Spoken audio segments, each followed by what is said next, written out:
சித்தல நீரை கனி அப்புமடவள் ஊரி கப்பிய கரிமோகன் அடிபேணி கற்றிடும் அடியவர் புத்தியில் நுரைபவர் கற்பகவன வினை கடிதே தமுமதிய வைத்திடும் அரண் மகன் மற்றொரு தீரள் போய யானை மத்தளவயிரனை உத்தமி முதல்வனை மட்டவில் மலர் கொடு பணிவேணி தமிழடவினை முப்படுகிறிதனை முப்பட எழுதிய முத்தோனே முப்புறம் எரிதாட்சி வனுரை ரதம் அச்சது பொடி செய்த அதிதீரா துயரது கொடு சுப்பிர பணிபடும் அப்புணம் அதனிடைவனாகி அக்குற மகளுடன் அச்சிறு முருகனை அக்கணமணமருள் பெருமா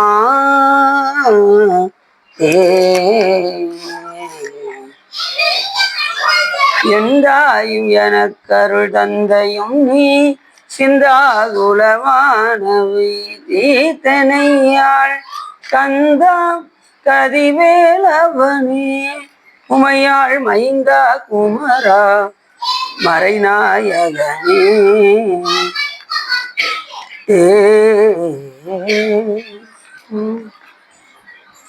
புலியர்கள் ஒன்று படித்த புகழியர்கொன் கடல் போற்று ஆளுமிசை கல்விதப்பில் ஐந்து வீரான் அடி போற்றி பாலி திருநாவலூர் வந்தொண்டர் பதம் போற்றி ஊழி வழி திருவாதவரர் திருத்தாள் போற்றி. எல்லாம் வல்ல சிவகாமி பாலுடன் ஆகிய வல்ல வைத்தியநாத சுவாமியுடைய பெரும் கருணையினாலே நாம் இன்று ஸ்ரீபுரம் என்னும் திருவாரூர் தியாகராஜ பெருமானுடைய லீலையில் இன்று கோலாசுரனை அழித்த லீலை பற்றி சிந்திப்பதற்கு திருவருளும் குருவருளும் அடியார்களும் கூட்டினர். எப்பொழுதுமே ஒரு பாடலை சிந்தித்து விட்டுதான் சொல்வோம். அதன் அடிப்படையில் என்று பாடலன் நான் மறையன் படிபட்ட கோலத்தன் திங்கள் சூடலன் மூவிலை சூளம் வளன் ஏந்தி கூடலர் மூவையிலும் எரியுண்ண கூழ் எரி கொண்டு எள்ளி ஆடலன் ஆதிரையன் ஆரூர் அமர்ந்தானே என்று அற்புதமாக பாடுகின்றார் நமது ஞான சம்பந்த பெருமான். என்ன சொல்ல வருகின்றார் சொன்னால் பாடலன் நான்மறையன் சிவபெருமான் 4 வேதங்களை பாடிக்கொண்டிருக்கின்றார். ரிக் யசுர் சாம அதர்வன வேதங்களை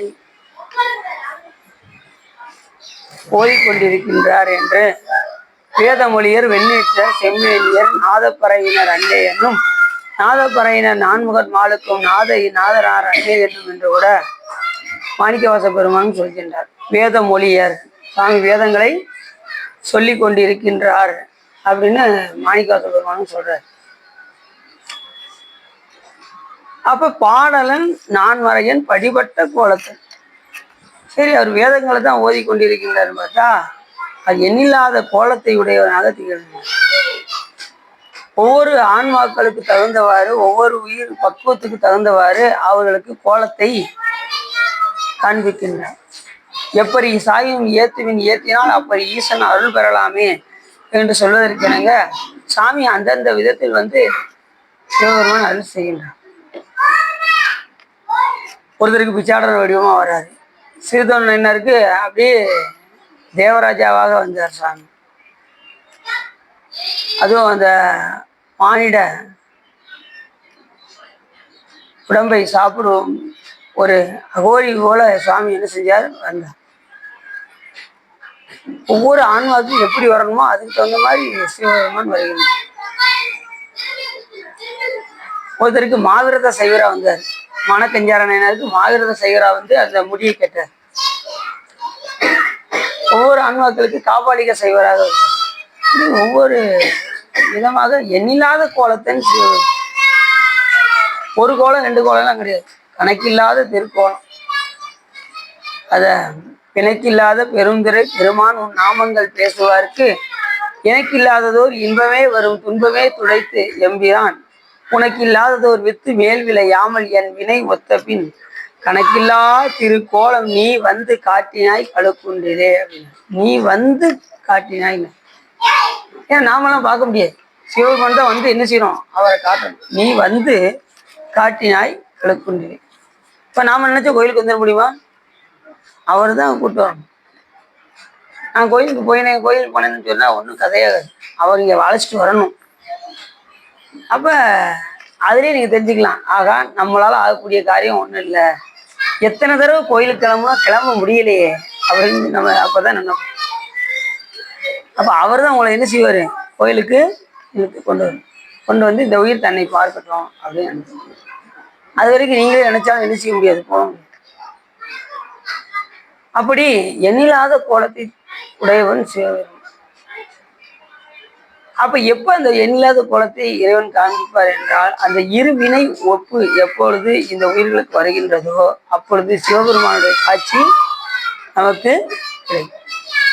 கணக்கில்லா திருக்கோலம் எப்ப என் வினை ஒத்த பின், நல்லதையும் தீயதையும் என்னைக்கு நம்ம ஒரே போல பார்க்கக்கூடிய தன்மை வருதோ அப்ப சிவபெருமான் கோலம் நமக்கு கிடைக்கும்.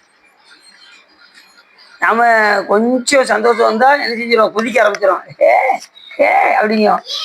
கொஞ்சம் சோகம் வந்துருச்சுன்னா அப்படியே ஒரேடியா தோன்று வீட்டுக்குள்ள உட்காந்துக்கணும். இந்த மாதிரி தான் இருக்கும். அப்படி அல்லாமல் இன்பம் வந்தாலும் துன்பம் வந்தாலும் அதை ஒரே சமநோக்கோடு பார்க்கக்கூடிய தன்மை உயிர்களுக்கு வந்து விட்டால் அடுத்த நிலைமை என்ன ஆயிரும், மலை பரிபாகம் ஆயிரும். மலை பரிபாகம் ஆனதுக்கு அப்புறம் சத்திரிபாதம் வாங்கி, சத்திரிபாதம் வாங்கியதுக்கு அப்புறம் ஞானம், ஞானம் வந்ததுக்கு அப்புறம் எல்லாம் ஒன்றுக்கு ஒன்று படிநிலையாகத்தான்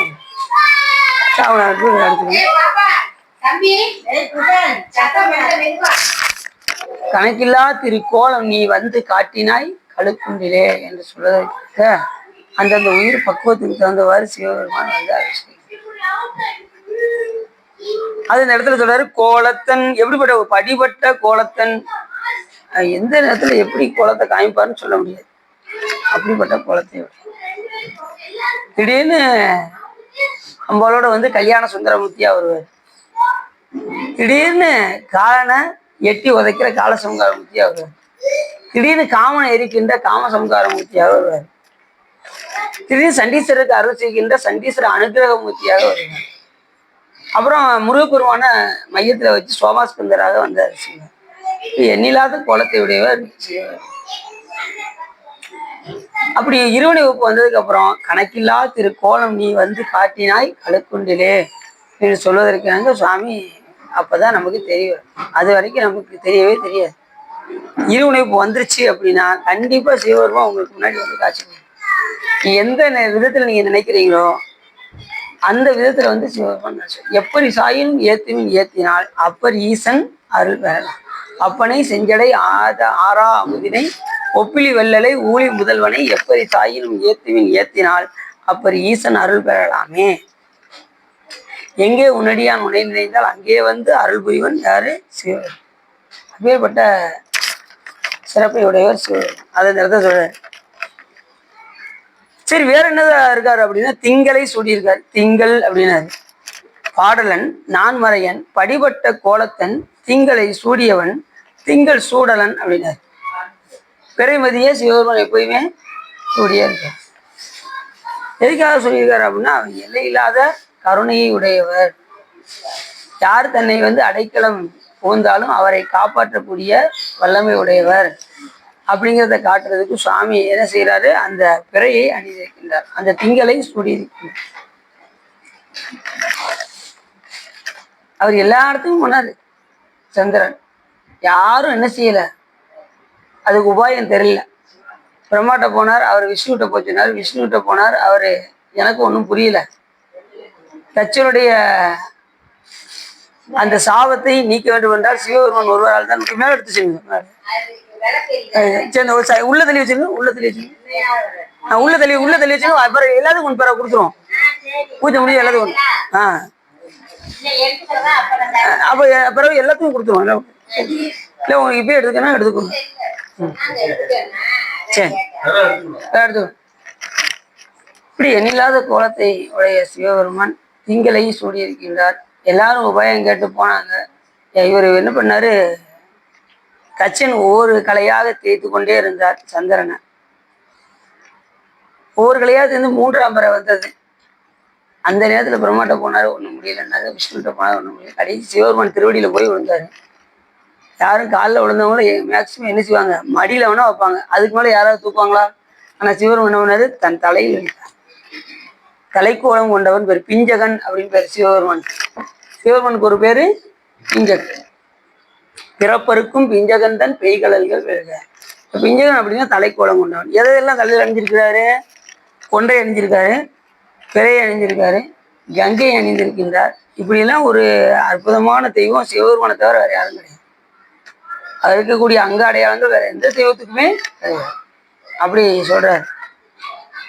திங்களை சூடியிருக்கக்கூடிய பெருமான் அவன் இப்பொழுதும் கருணை உடையவராக திகழ்கின்றார். மூவிலை சூலம் வலன் ஏந்தி, மூவிலை சூலத்தை எப்பயுமே சிவபெருமான் கையில் வச்சிருப்பார். அந்த மூன்றும் என்ன குறிக்கும் அப்படின்னா அவருடைய சக்தியை குறிக்கும். ஒன்று ஹரிணி, மற்றொன்று ஜனனி, மற்றொன்று ரோதனின்றி என்கின்ற மூவகை சக்தியை குறிக்கும். ஹரிணி என்பது படைத்தல் தொழில் காத்தல் தொழில் செய்யக்கூடிய விஷ்ணுவுடைய சக்தியையும், ஜனனி என்பது பிரம்மாவை இருக்கக்கூடிய சரஸ்வதியாக வழங்கக்கூடிய அந்த சக்தியையும், ரோதயந்திரிங்கிறது மலைமகளாக திகழக்கூடிய அருள் சக்தியாக வழங்கக்கூடிய அம்பாளுடைய மூவகை சக்தியும் யார் கையில் தான் இருக்கு? சிவபெருமான் கையில் தான் இருக்கு. அப்போ சிவபெருமான் இயக்குனாதான் அந்த சக்தியில் என்ன செய்ய முடியும்? இயங்க முடியும். அப்படி மூவிலை சூலத்தை சிவபெருமான் என்ன செஞ்சிருக்காரு தாங்க. அதாவது அந்த உலகத்துல சூலாயுதம் பேர் வைக்க மாட்டாங்க, வேலாயுதமும் பேர் வைப்பாங்க. என்ன காரணம்? சாமி உன் சக்தி எனக்கு கொடு அப்படின்னு யாராவது போய் கேட்பாங்களா? எந்த கோயிலையாவது போய் கேட்க மாட்டாங்கல்ல. அப்போ சூலாயுதம் எதை குறிக்கும்? சக்தியை குறிக்கும். அதனால தான் இந்த உலகத்துல சூலாயுதம் பேர் வைக்க மாட்டாங்க. வேலாயுதம் எதை குறிக்கும்? ஞானத்தை குறிக்கும். இறைவன்கிட்ட போய் நீ ஞானத்தை கேட்கலாம், ஆனால் இது என்ன செய்ய கேட்க முடியாது? சக்தியை கூடன்னு கேட்க முடியும். அதனால சுவாமி சூழன் வளன் ஏந்தி, அந்த சூலாயுதத்தை வளன் ஏந்தி கூடலர் மூவையிலும் எரியுண்ண கூறி எரி கொண்டு அந்த முப்புறம் எரிக்கும் போது அந்த 3 கோட்டைகளையும் எரித்து மூவெயிலும் எரி உண்ண சாமி சிரிச்சதுமே அதெல்லாம் என்ன ஆயிடுச்சு அப்படின்னா அத்தனையும் பஸ்பமாக ஆகி சிரிச்சே என்ன பண்ணாரு சாமி? அவர் அம்பெல்லாம் எடுத்துட்டு அம்பு ஒரு அம்பு எடுத்துட்டு போனார். ஈரம்பு கண்டிலம் ஓரம்பே கண்டில 2 அம்பு எடுத்துட்டு போக நினைச்சிட்டு ஒரு அம்பு எடுத்து கொண்டு போனாராம். அது ஒரு அம்பே மிகைன்னு சொல்லி அதையும் என்ன செஞ்சாராம்? திரும்பி கொண்டு வந்துட்டார். அந்த அம்பு போன முறை அந்த வரலாறுல நம்ம பார்த்தோம். அந்த மன்னருக்கு சிவபெருமான் அந்த அம்பை கொடுத்து அசுரனை அழித்தார் அப்படின்னு அந்த கதையெல்லாம் பார்த்தோம். அப்படி இந்த இடத்துல எரி கொண்டு எள்ளி ஆடலன் ஆதிரையன். சரி, அப்பேற்பட்ட பெருமான் என்ன செய்யறாராம்? ஆடிக்கொண்டிருக்கார். எங்க ஆடிக்கொண்டிருக்காரு? எல்லா இடத்துலையும் ஆடி. அவர் ஆடாத இடமே கிடையாது. எல்லா உலகமும் ஆனாயிலேயே அத்தனை இடத்துலையும் அவர் சாமி நடனம் ஆடலைன்னா எந்த பொருளுமே எங்காது. எல்லா பொருளையும் ஒன்றாய் உடனாய் சிவபெருமான் வேறாய் இருந்து இயக்கவில்லை என்றால் எந்த ஒரு பொருளும் எந்த ஒரு உயிரும் இயங்காது என்ற காரணத்தினால் அப்படிப்பட்ட எள்ளி ஆடலன் ஆதிரையன் ஆரூர் அமர்ந்தானே. அது எப்படிப்பட்டவன்னா ஆதிரையன். ஆதிரை நாளுக்கே சொந்தக்காரராக வழங்கக்கூடிய சிவபெருமான். இன்னைக்கு என்ன நாள் தெரியுமா உங்களுக்கு? இன்னைக்கு ஆதிரை, இன்னைக்கு திருவாதிரை. 4:30க்கு மேல திருவாதிரை நட்சத்திரம். கரெக்டா ஆதிரையில இந்த பாட்டு பேச வச்சிருக்கேன். வேதி நாயகன், வேதிய நாயகன், ஆதி நாயகன், ஆதிரை நாயகன் என்று கூட அப்பசுவாமின்னு சொல்றாரு. ஆதிரைக்கே நாயகன் சிவபெருமான். எல்லா நட்சத்திரமும் போச்சு, திருப்பி வந்துருச்சு. இது போனதுன்னு திரும்பி வரலையா? அப்போ ஏற்பட்ட நட்சத்திரம் இந்த ஆதிரை, திருவாதிரை நட்சத்திரம். அவ்வளவு பவர்ஃபுல்லு. இது என்ன நட்சத்திரம்? எத்தனாவது இதாக இருக்கும் தெரியுமா உங்களுக்கு? திருவாதிரை எத்தனாவது இருக்கும்? திருவாதிரை நட்சத்திரம் எத்தனாவது நட்சத்திரமா இருக்கும்? அந்த பார்த்தீங்களா? கரெக்டாக சொல்லிட்டாங்களா? அந்த ஜோசியம் முடிச்சவங்களும் கரெக்டாக செய்வாங்க. திருவாதிரை நட்சத்திரம் 6வது. அதாவது ஒன்றோடு ஒன்று 7, 18ஓடு 6 உடனாய நாட்கள் அவைதாம். ஒன்றோடு ஒன்று எத்தனை? ஒன்றோடு 7, 18ஓடு 6. 18 கேட்டை, 18 கேட்டை நட்சத்திரம். 6 திருவாதிரை நட்சத்திரம். ஒன்றோடு ஒன்று 7, மொத்தம் 10 மக நட்சத்திரம். ஒன்றோடு ஒன்று 7 கூட்டணும்னா 10 மக நட்சத்திரம், 18 கேட்ட நட்சத்திரம், 6 வந்து ஆதிர நட்சத்திரம். இதெல்லாம் வந்து பவர்ஃபுல்லான நட்சத்திரம், ரொம்ப வெப்பமான நட்சத்திரம். அந்த வெப்பமான நட்சத்திரத்திலையும் ரொம்ப சிறப்பு எதுன்னா இந்த ஆதிரை நட்சத்திரம், திருவாதிரை நட்சத்திரம். அதனாலதான் அதுக்கு சொந்தக்காரராக சிவபெருமான சாமி வந்து எப்படிப்பட்டவர், பவர்ஃபுல். எங்க பார்த்தாலும் அனந்த கோடி பிரகாசம் சாமி. அதனாலதான் ஆதிரைக்கே நாயகன் சிவபெருமான் என்று அருளாளர்களும் பாடியிருக்கான். சாமி வந்து அனந்த கோடி பிரகாசம், பார்க்கும் இடமெல்லாம் எங்கும் நீக்கமர நிற்கின்ற பரிபூரானந்தம் சிவபெருமான். அப்படி ஆதிரையன் இப்ப எங்க இருக்காரு அப்படின்னா ஆரூர் அமர்ந்தானே அப்படின்னு பார்த்து முடிச்சாரு. ஆரூர்ல இப்ப இருக்காரு சுவாமி. எப்படி இருக்காரு, அமர்ந்து அருள் செய்கின்றார். எங்கள் சிவபெருமான் நான்வரைகளை ஓதிக்கொண்டு பலவிதமான கோலங்கள் திகழ்ந்து கொண்டு திங்களை சூடிக்கொண்டு வெயிலையும் எரித்து கொண்டு அடுத்த என்ன எள்ளி நகையாடி எல்லா உயிருக்குள்ளும் இருந்து செயல்பட்டு கொண்டு இருக்கின்ற ஆதிரையன் எங்கள் ஆரூர் அமர்ந்தானே என்று இந்த பாட்டில் மிக அருமையாக யார் சொல்றா, அப்ப சுவாமிகள் ஞானசம்பந்த பெருமான் சொல்றார் இந்த பாடல். சரி, இப்ப நம்ம கதைக்குள்ள போயிடும். கோலாசுரனை அழித்த லீலைன்னு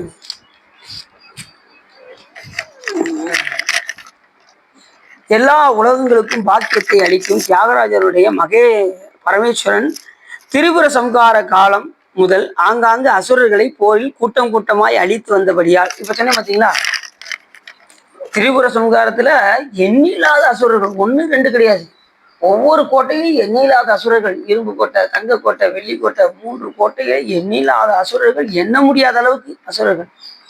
இப்ப நம்ம தமிழ்நாட்டுல நம்ம ஜனத்தொகை எண்ண முடியுமா? ஒரு மதிப்பாக தான் சொல்லுவாங்க, 8 கோடி மக்கள் இருக்காங்க, ஆனா எண்ண முடியாது அந்த அளவுக்கு. சரி, உலகத்துல என்ன முடியுமா?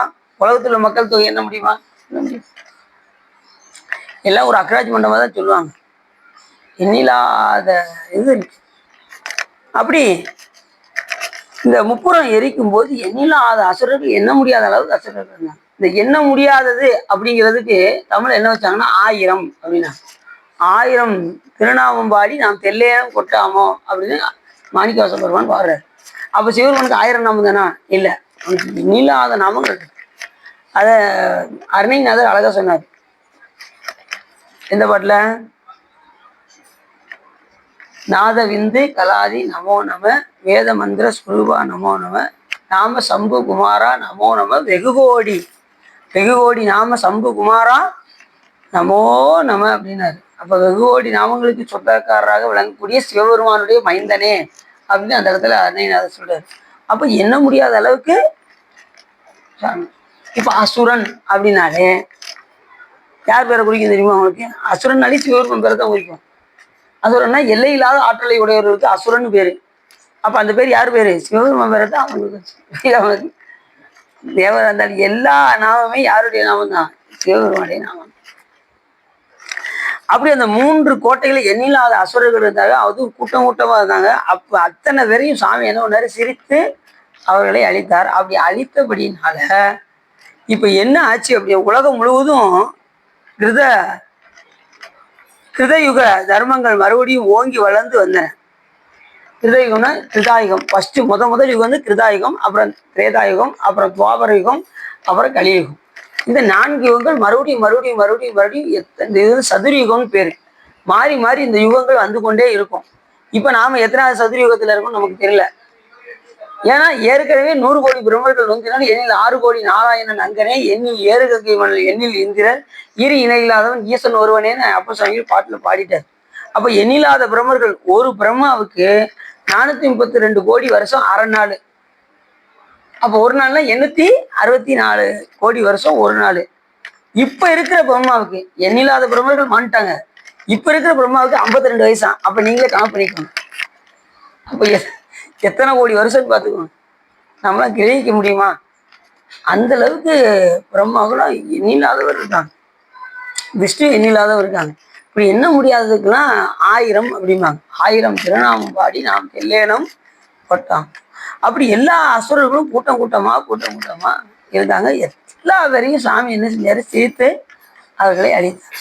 அழிச்சது என்ன ஆச்சு அப்படின்னா, மன்னவரும் விண்ணவரும் அசுர அரக்கர் பயமின்றி மகிழுடன் வாழ்ந்து வந்தார்கள். அப்ப அசுரர்களும் மாய்ந்ததுக்கு அப்புறம் தேவர்களுக்கு என்ன ஆயிடுச்சு? இன்பம் உண்டாயிடுச்சு. நல்லா சந்தோஷமா இருந்துகிட்டு தான் வாங்க சார், நல்லா சந்தோஷமா இருந்து கொண்டு இருந்தார். அப்ப என்னாச்சு அப்படின்னா, இப்படி இருக்கையில் பரமேஸ்வருடன் கொடிய யுத்தம் செய்து எதிர்த்து நிற்க முடியாமல் பயந்தோடி சென்ற சில அசுரர்கள் அநேக வருஷ காலம் வரையில் வெளியே வராமல் மலையிலும் குகையிலும் பாதாளத்திலும் போய் ஒளிந்திருந்தார். அதுல கொஞ்சம் பேர் தப்பிச்சம் பிழைச்சம் போய் பாதாளத்துல குகையில எல்லாம் போய் ஒளிஞ்சிருக்காங்க. எங்க இந்த இதுல தாங்க முடியாம, இந்த திரிபுர சம்ஹாரத்தை தாங்க முடியாம எண்ணில்லாத அசுரர்கள் எல்லாம் அந்த கோட்டையிலிருந்து தப்பிச்சு எண்ணில்லாத பேர் போய் மலையிலையும் குகையிலையும் பாதாளத்திலையும் போய் ஒளிந்து கொண்டார்கள். ஒளிஞ்சுதான் ஆகணும். சிவபெருமான் இதுக்கு முன்னாடி நிற்க முடியுமா? யாரும் நிற்க முடியாது. அதுல கொஞ்சம் பேர் கொஞ்சம் புண்ணியம் பண்ணியிருப்பாங்கன்னு நினைக்கிறேன். அவங்க மட்டும் தப்பிச்சம் பிழைச்சோம் நினைச்சிட்டாங்க. அங்கங்க போய் சிவபெருமான் தெரியாதா? சிவபெருமான் நினைச்சானா அவங்களே என்ன செஞ்சிருப்பாரு? அழைச்சிருப்பாரு. ஏதோ அவங்க திருந்தட்டுன்னு சொல்லி ஒரு சில புண்ணிய ஆன்மாக்களை மட்டும் சாமி விட்டு வச்சிருக்காரு. அவங்கெல்லாம் அங்கங்க போய் ஒளிந்து கொண்டார்கள். அப்படி ஒளிந்து கொண்டிருக்கும் போது மற்றும் சில அசுரர்கள் குலம் அழிந்து விட்டதே என்று மனக்குறையால் உயிர் துறந்தார்கள். சில பேர் ஒளிஞ்சுக்கிட்டாங்க, சில பேர் நம்ம அசுர வம்சமே இப்படி பாலாயிருச்சு அப்படின்னு சொல்லி பாதி பேர் உயிரையும் வைத்துக் கொண்டாங்க. இப்ப யாராவது அப்படி மாற்றிடுவாங்கன்னா யாரும் அப்படி செய்யவே மாட்டாங்க. ஆனா அவன் போனா போய் போய் தொலைனா போ விடு அப்படின்னு என்ன செய்வாங்க? இப்ப அப்படிதான் செய்வாங்க. சொந்தக்காரங்க இறந்து போயிட்டா இருத்துருவாங்க. இவங்க போய் சேர்ந்தா போய் உயிர் திறப்பாங்க. போய் தொலைல விடியா அப்படிம்பாங்க. அப்படிதான் சொல்லுவாங்க. இந்த உலகத்துல யாரும் உயிர் திறக்கிற மாதிரிலாம் கிடையாது. உயிர் மேல அவ்வளவு பயம், உயிர் மேல பயம்.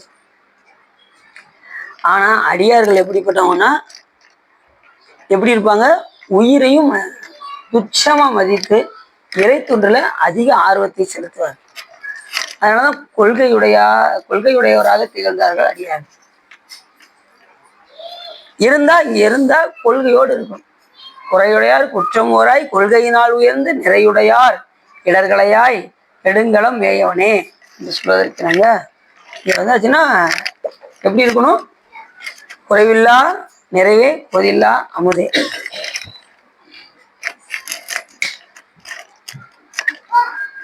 அதனாலதான் திருக்கூட்டச்சிறப்புல கோதிலா குணப்பெரும் குன்றனார் அப்படின்னு சேக்கிலா சுவாமி சொன்னார் அடியார்கள். அப்படிப்பட்டவராக வழங்கக்கூடியவர்கள் இந்த அடியார் பெருமக்கள். கொண்ட கொள்கையில அது உயிரே போயினாலும் அந்த காரியத்தை செய்யாம விட மாட்டாங்க. இப்போ உதாரணத்துக்கு எடுத்துக்கிடுவோமே, இப்போ தினசரி நம்ம சாமிக்கு ஒரு நெய்வேத்தியம் கொண்டு வரோம். ஒரு நாள் விட்டுருச்சு அப்படின்னா நான் என்ன செய்வோம்? மனதை தேர்த்திக்கிட்டேன், நாளைக்கு கொண்டு போய்க்கிடுவோம். சாமி என்ன கோச்சிக்கவா போகுது அப்படின்னு என்ன செய்வோம்? வழக்கமாக சாப்பாடு எடுத்துகிட்டு வந்தோம், இல்லைன்னா ஒரு வாழைப்பழத்தை வாங்கி வைப்போம். மறுபடியும் போய் பொங்குவோமானா பொங்க மாட்டோம். என்ன செய்வோம்? ஒரு வாழைப்பழத்தை வச்சு சரி கட்டுவோம், இல்லை ஒரு கிஸ்மிஸ் பழத்தை வச்சு சரி கட்டுவோம். தினசரி நம்ம எதை செய்யறோமோ அதை செய்யணும்ல. ஆனால் நம்ம மனதை தேடிக்கிட்டு எதையாவது மாற்றி செய்வோம். ஆனால் அருளாளர்கள் அப்படி கிடையாது. மாவடு செங்கீரை சென்னல் அரிசியை கொண்டுட்டு அறிவாட்டில் போய்கிட்டே இருந்தார். தினசரி பணி செஞ்சுக்கிட்டே இருந்தார். சுவாமிக்கு அந்த நைவேத்தியத்தை கொடுத்துக்கிட்டே இருந்தார். எப்படிலாம் இருந்தார்? வசதி உள்ள காலத்தில் செஞ்சார், வசதி இல்லாத காலத்தில் செஞ்சார், அப்புறம் கடன் வாங்கி செஞ்சார், அதுக்கப்புறம் அவரே 4 நாள் பட்னியாக இருந்தார். இருந்துக்கிட்டு என்ன செஞ்சாரு? அந்த பணியை விடாமல் செஞ்சுக்கிட்டே இருந்தார். அப்புறம் 4 நாள் பட்டினால ரொம்ப தடுமாறி கீழே விழுந்தார். உடனே அவர் கொண்டு போன அந்த நெய்வேத்தியம் கீழே விழுந்துச்சு. இனிமேல் நம்ம வாழ்வதற்கு தகுதி இல்லை அப்படின்னு உடனே உடைவாளை எடுத்து என்ன செஞ்சாரு? ஊட்டியாருக்கு போயிட்டாரு. நாம் அப்படி செய்வோமா? ஊட்டியா போப்பாங்கிட்டு அப்படின்னு என்ன செய்வோம்? நாங்கள் எங்களால உயிரெல்லாம் நடக்க முடியாது அப்படின்னு நினைப்போம். ஆனா அருளாக அப்படின்னு அந்த கொண்ட கொள்கையில உயிரையும் மாய்த்துக் கொள்வார்கள் அடியார்கள். இயல்பகையான வரலாறு எடுத்துட்டாலும் சரி, இளையான்குடி மாறன வரலாறு எடுத்துட்டாலும் சரி, எல்லா அருளாளர்களுடைய வரலாறு எடுத்துட்டோம்னா தன் உயிரை ஒரு துச்சமா, ஏன்னா உடம்பு மேல அவங்களுக்கு பற்று கிடையாது அடியாருக்கு. இப்போ கண்ணப்பன் கண்ணை கொடுத்தாருன்னா அவங்க கரணங்கள் எல்லாம் ஜீவ கரணங்கள் அல்ல. தெரிஞ்சுக்கணும் வாங்க சார். அவங்க கரணங்கள் என்ன கரணங்கள்? ஜீவகரணம் அல்ல, சிவகரணங்கள். அதனாலதான் அவங்களால கண்ணை தோண்டி கொடுக்க முடிஞ்சது, பிள்ளைக்கறி அறுத்து கொடுக்க முடிஞ்சது. ஏன்னா எந்த நேரம் சிவசிந்தனை. இப்ப நம்ம நல்ல சிவசிந்தனை இருக்கும்போது திடீர்னு சினிமா பாட்டை போட்டுட்டாங்கன்னு வச்சுக்கோங்க, உங்க சிந்தனை எங்க போயிரும்? ஆமாங்க சார். அன்னைக்கு அடியேன்னு ஒருத்தவங்க வீட்டுக்கு போயிருந்தேன். பூச்சிரமுள்ள உள்ள இருந்தாரு, நான் அடியில் வெளியில உட்காந்துருந்தேன். திடீர்னு வீட்டுக்காரங்க சினிமா பாட்டை போட்டு விட்டாங்க. வந்தாரு பாருங்க, வேகமா பூஜையை முடிச்சுட்டு வெளியே வந்துட்டு எனக்கு பிடிச்ச மாட்டேங்குது அப்படின்னு சொல்லி வந்து ஜீவி வந்துகிட்டு இருக்காரு. பூஜை பண்ணலையா? பூஜை பண்ணிக்கிடுவோம் சார், இது முக்கியமான பாட்டு, எனக்கு ரொம்ப பிடிச்ச பாட்டு அப்படின்னு உட்காந்து பார்த்துக்கிட்டு இருக்கேன். நம்மளால விட முடியல. பாருங்க எப்படி இருக்கு பாருங்க.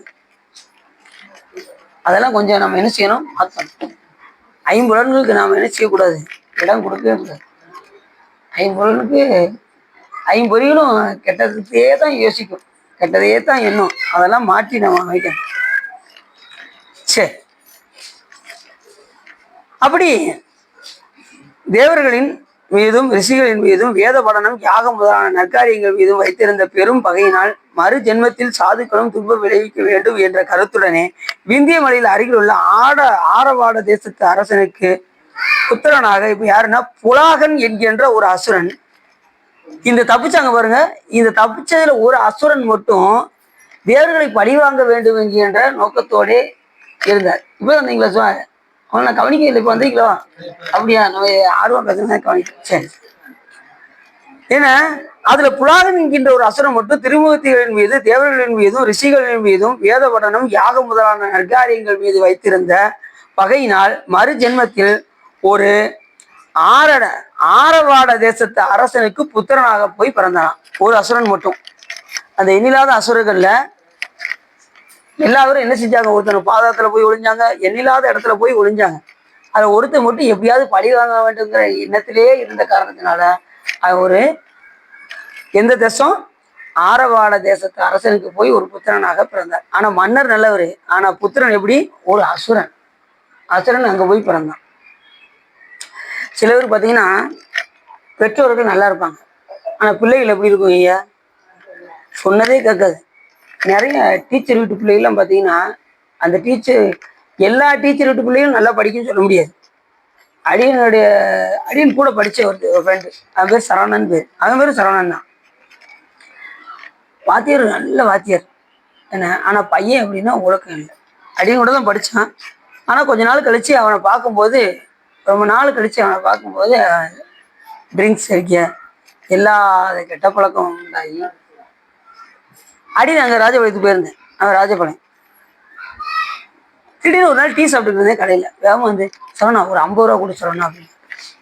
இன்னும் எவ்வளோ பெரிய வசதி, உங்கள் அப்பா எல்லாம் எப்படி இருந்தாங்க, நீ ஏன் இப்படி இருக்குன்னு தண்ணி அடிச்சுட்டு ரொம்ப போதையில் ரொம்ப தடுமாற்றமோத்தோடு இருக்கு. இப்படி அடுத்தவங்கிட்ட போய் இப்படி கேட்கியா, நீ எப்படிப்பட்ட எவ்வளோ உசரத்தில் இருந்தவன், நீ ஒரு வாத்தியாருக்கு பையன், ஏன் இப்படி ஆன சரவணா அப்படின்னு. அதெல்லாம் முடிச்சிடணும், அதெல்லாம் நீ பேசாத, இப்போ நீ 50 ரூபா கொடு அப்படிங்கிறதுலே புரியாத இருந்தேன். பார்க்க எனக்கு கண்ணீர் வந்துருச்சு. எப்படி படிக்கும்போது எப்படி இருந்தா இப்படி இருக்கா. என்னன்னா சேராதவருடைய சேர்க்கை. முதல்ல சேராதவரோட சேர்ந்தா எல்லா விதமான கெட்ட பழக்கங்களும் வந்து. அதனாலதான் நாம எதுல யாரோட சேரணும், அடியார்களோட சேர்ந்தோம். உயர்ந்தவரோடு சேர்ந்தாதான் அந்த உயர்ந்த ஒழுக்கம் எல்லாமே நமக்கு வரும், இல்லைன்னா வராது. சரிதானே சார்? அப்படி அசுராம்சமாய் உதித்த குழந்தையின் வடிவத்தை அறிந்து கொள்ளாத ஆரவாட தேசத்து மன்னன் மிக்க சந்தோஷத்துடன் அக்குழந்தையை பரிகேது என்கின்ற பெயரோடு சிறப்பாக வளர்த்து வந்தான். அவனுடைய பேர் என்ன பேரு, அந்த அசுரனுடைய பேரு பரிகேது. இந்த மன்னருடைய பேரு, அந்த அசுரனுடைய பேரு பரிகேது. அசுரம்சமாகிய பரிகேதும் இளமையிலேயே தாய் தந்தையரை புரோகிதர்களையும் குருக்களையும் இகழ்ந்து பேசினான். தாய் தந்தையரை மதிக்கிறதே இல்லை. நிறைய வீட்டுல பிள்ளைகள்லாம் கேட்குறாங்கன்னா கேட்கறதே இல்லை. ஆனால் தாய் தந்தையர் எப்படி இருப்பாங்க, பிள்ளைங்க என்னதான் கெட்ட செஞ்சாலும் என் பிள்ளை வந்து அப்படி வசந்தவன்னு சொல்லி தான் பேசுவாங்க. யாரும் தாய் தந்தையர்லாம் பிள்ளைகள் என்ன செய்ய மாட்டாங்க, விட்டு கொடுக்காம பேசுவாங்க. அவன் தப்பே செஞ்சிருந்தா கூட பிள்ளை என்ன செய்வாங்க, உயர்த்தி தான். இப்போ சாமி கூட நமக்கு என்ன செய்யறாரு தெரியுமா, இந்த இதை கொஞ்சம் கவனம் வைக்கிறாங்க. சாமி நமக்கு ஒரு காரியம் செய்யறாரு. என்ன காரியம்னா, வேதித்து எடுத்து வளர்க்கிறாரு. ரெண்டாவது வேதித்து வளர்த்தல், எடுத்து வளர்த்தல். காதார் குலையாட, பைம்பூன் கலனாட,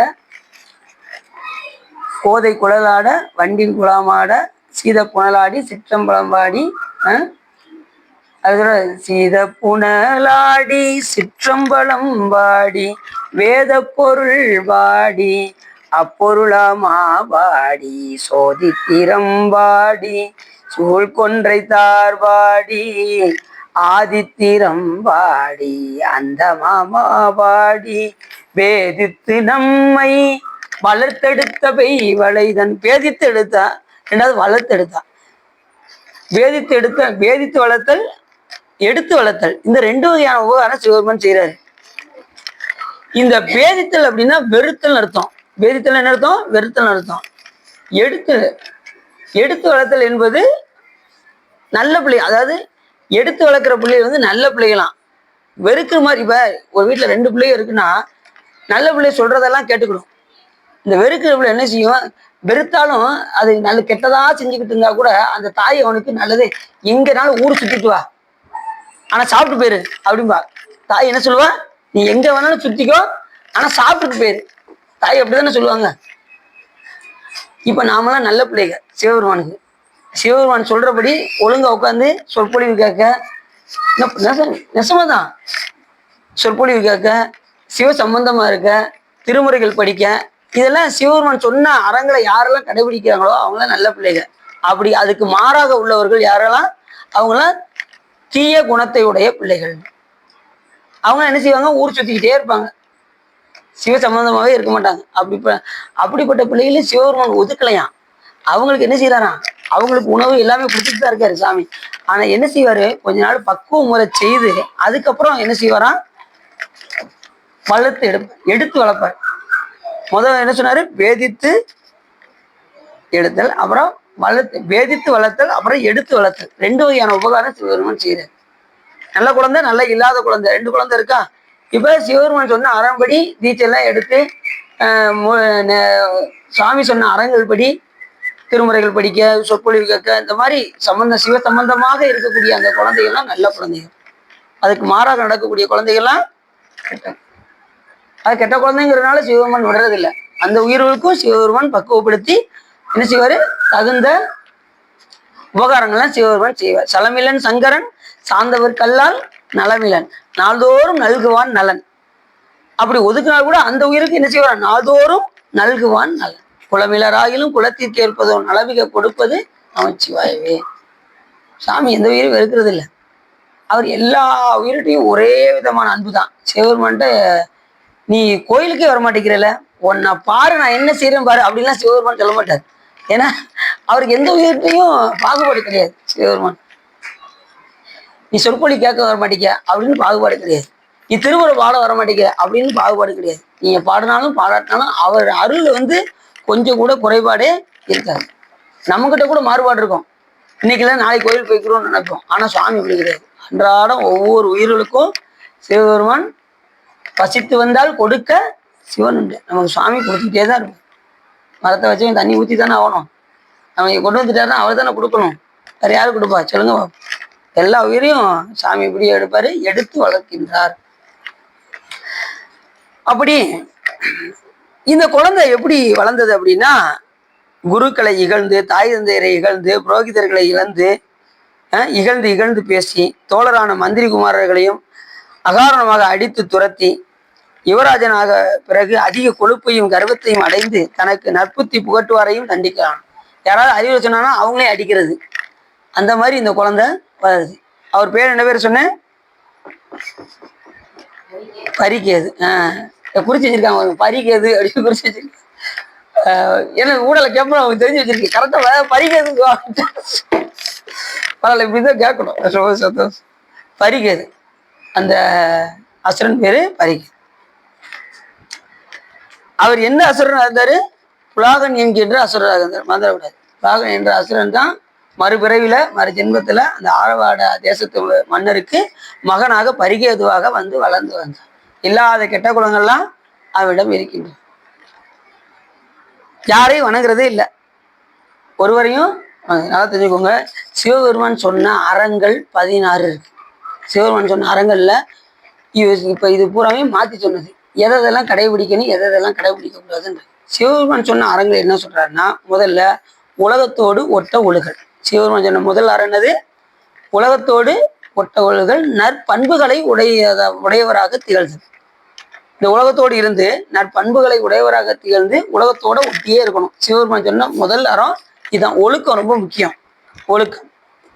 அடுத்து கருணை உடையவரோடு திகழ்தல். இந்த உலகத்துல எப்படி இருக்கணும்? எல்லா உயிரிடத்தையும் இறக்கம் இருக்கணும். பக்கத்து வீட்டுல சண்டாட்டம் தான் நீங்க குதிக்க கூடாது. பக்கத்து வீட்டுல சண்டை இருந்தா என்ன பாடுபடுத்துடா, இன்னைக்கு சண்டை போடட்டும். சிலர் பார்த்தீங்கன்னா கதவை திறந்து வச்சுட்டு கேட்பாங்க. அப்படின்லாம் சில வீட்டுல என்ன செய்வாங்க, தெருச்சண்டை வந்துருச்சுன்னு வச்சுக்கோங்க, தான் மட்டும் தெருச்சண்டையை பார்க்காம இருக்கிற ஆளுக்கு பூரா போன் பண்ணி அந்த வெளியில வந்து பாரு, என்ன சண்டை போட நம்மளை எப்படி எல்லாம் பேசுனா பாத்தியா, வெளியில வந்து பாரு, எனக்கு அவ்வளவு சந்தோஷமா இருக்கு அப்படின்லாம் என்ன செய்வாங்க. அதெல்லாம் பெரிய பாவம். அப்படின்லாம் யாரையும் அப்படி என்ன செய்யக்கூடாது. அப்படி சண்டை நடந்தா சாமிகிட்ட வேணும், பெருமானே அந்த சண்டையை எப்படியாவது நிப்பாட்டுப்பா, ரெண்டு பேரும் ஒண்ணு சேர்த்து வைப்பா அப்படின்னு சாமிகிட்ட வேண்டாம். நீங்க தடுத்து நிறுத்த முடியாட்டினாலும் கூட நீங்க சாமிகிட்டையாவது என்ன செய்யணும், வேண்டாம். ஒரு ஆட்டுக்கடாவை வெட்டிக்கிட்டு இருக்காங்க, நீங்க என்ன செய்யக்கூடாது, பார்த்துட்டு சும்மா போகக்கூடாது. உங்களால தடுக்க முடியல அப்படின்னா இறைவனிடம் வேண்டவாது செய்யணும். இறைவன் என்ன செய்யணும், வேண்டவாது செய்யணும். அப்ப எப்படி சாமி வச்சிருக்காரு பாருங்க. அதுல கருணை உணர்வோடு என்ன செய்யணும், நம்ம ஒவ்வொரு நிலையிலும் நாம் விளங்க வேண்டும். எல்லா இடத்திலும் கருணை இருக்கணும். அதுக்குதான் நம்ம ஏற்கனவே நம்ம சிவ தர்மோத்தரத்துல பார்த்தோம். எப்படி பார்த்தோம் அப்படின்னா, காலையில நீ வீட்டுல இருந்துச்சு எதிர்த்து நடந்து போகும்போது பெருமானே எந்த ஒரு நுண்ணுயிரும் என் காலில் படக்கூடாது அப்படின்னு சொல்லிட்டு தான் நம்ம வெளியிலே போகணுமா. சிவ தர்மோத்தரம் நமக்கு அதுதான் சொல்லுது. வெளியில நடந்து போகுது, அப்படி ஏதாவது அந்த உயிருக்கு ஏதாவது ஆச்சுன்னா அது நற்கதி அடையணும்னு நம்ம வேண்டிக்கிட்டு போகணுமா. வெளியில போகும்போது கண்டிப்பா எப்படி ஏதாவது நுண்ணுயிர்கள் இருக்கத்தான் செய்யும், எறும்பு இருக்கும், எதுனாலும் இருக்கும். அதுக்கு ஏதாவது தீங்கு வந்துடக்கூடாது என்பதற்காக நாம் என்ன செய்யணும், சிவபெருமானிடம் வேண்டிக் கொண்டேதான் நம்ம வெளியில செல்ல வேண்டும். சிவ தர்மோத்தரம். அப்ப எல்லா இடத்திலும் நாம எப்படி இருக்கணும், கருணை உணர்வோடு இருக்க வேண்டும். கருணை ஒருத்தவங்க வந்து கண்ணீர் விட்டு அழுகுறாங்கன்னு வச்சுக்கோங்க, உடனே மனசுக்குள்ள அப்படியே சிரிச்சுக்கிட்டு வெளியில நல்லது மாதிரி நடிக்க கூடாது. இதை முடிஞ்ச அளவுக்கு முடிஞ்ச உதவி செய்யுங்க, இல்லையா இறைவன்கிட்ட வேண்டவா செய்யுங்க, இருந்தா கொடுங்க, இல்லைன்னா சுவாமி கிட்ட வேண்டிக்கோங்க. அந்த உயிருக்கு எப்படியாவது கிடைக்க வேண்டும் என்று வேண்டும். அடுத்து உயர்ந்தவரோடு பொருந்தி நடத்தல். உயர்ந்தவரோடே பழகணும். கீழான இருக்கவங்க கூட என்ன செய்யக்கூடாது, பழக்கம் வைத்துக் கொள்ளவே கூடாது. சிவருமான் சொன்ன அறம். உயர்ந்தவர்னா யாரு, முதல்ல அதை தெரிஞ்சுக்கணும்ல. அடியாரோடு இருக்கணும். உயர்ந்தவர்னா யாரு, அடியாரோடு, அடியார் தொடர்புலே இருக்கணும். தொண்டரோடு கூட்டு கண்டாய் அலையாளி அழுதையின் மாயிரது தங்கையே ஆதி கடவுளின் வாழ்வே அமுதீசர் ஒரு பாகம் அகலாத சுகவாணி அருள்வாமி அபிராமியே என்று அபிராமி பற்றி சொல்றார். சத்தத்தினுள்ளே சதாசிவம் காட்டி சிதத்தினுள்ளே சிவலிங்கம் காட்டி அணிவிற்கு அணுவாய் அப்பாலைக்கு அப்பாலை கணுமுற்றி நின்ற கருமுள்ளே காட்டி வேடம் நீர் விளங்க நிறுத்தி கூடுமை தொண்டர் குலாத்துடன் கூட்டி 5 கரத்தின் அரும்பல் தன்னை நெஞ்சக்கரத்தின் கையறிவித்து சொல்றாரா. அணிவிற்கு அணுவாய் அப்பாலைக்கு அப்பாலை கணுமுற்றி நின்ற கருமுள்ளே காட்டி வேடம் நீரும் விளங்க நிறுத்தி கூடும் மெய் தொண்டர் குலாத்துடன் கூட்டி. மெய் தொண்டர்களோடு இருக்கணும். இந்த தொண்டர்கள் இல்லைன்னா நம்ம என்ன செய்ய முடியாது, நம்ம மேல் இன்னைக்கு வரவே முடியாது. அதான் அடியவரோடு கூட்டு கண்டா அதிசயம் கண்டாமே அப்படின்னு சொல்றாரு. மெய் தொண்டர்களோடே இருக்கணும், மெய் அடியாரோடே இருக்கணும், நல்ல நல்ல அடியாரோடு இருக்கணும்.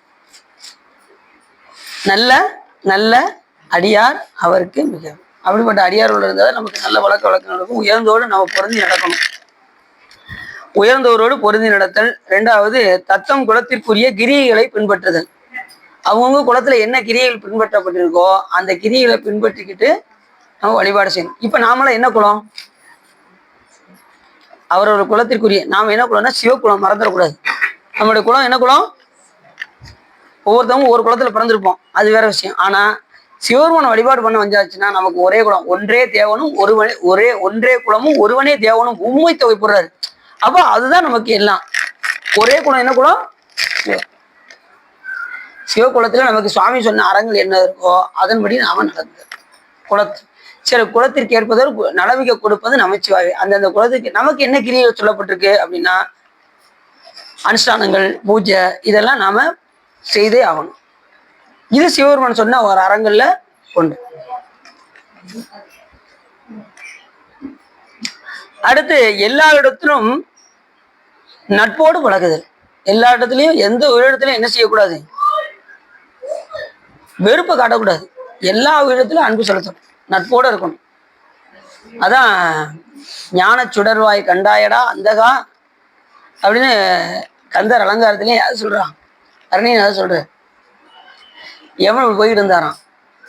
அருணையன் அதில் அவரை பார்த்துட்டு யமனேன்னு கூப்பிட்டாரான்.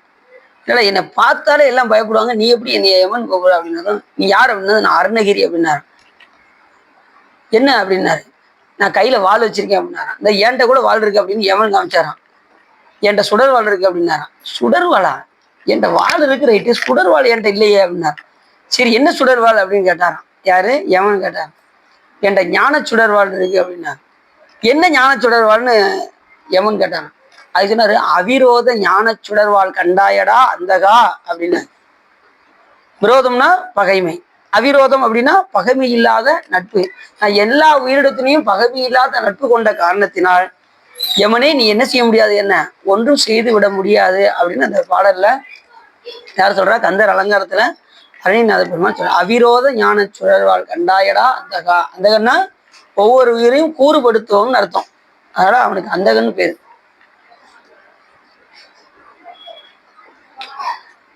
அப்ப ஞான சுடர்வாள் அப்படின்னா என்ன அர்த்தம்?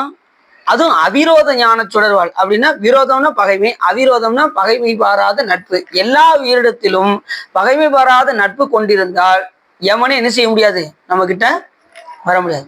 அப்ப சிவபெருமன் சொன்ன அறத்துல அது கரெக்டு தானே, எல்லா உயிரிடத்திலும் நட்போடு பழகுதல்.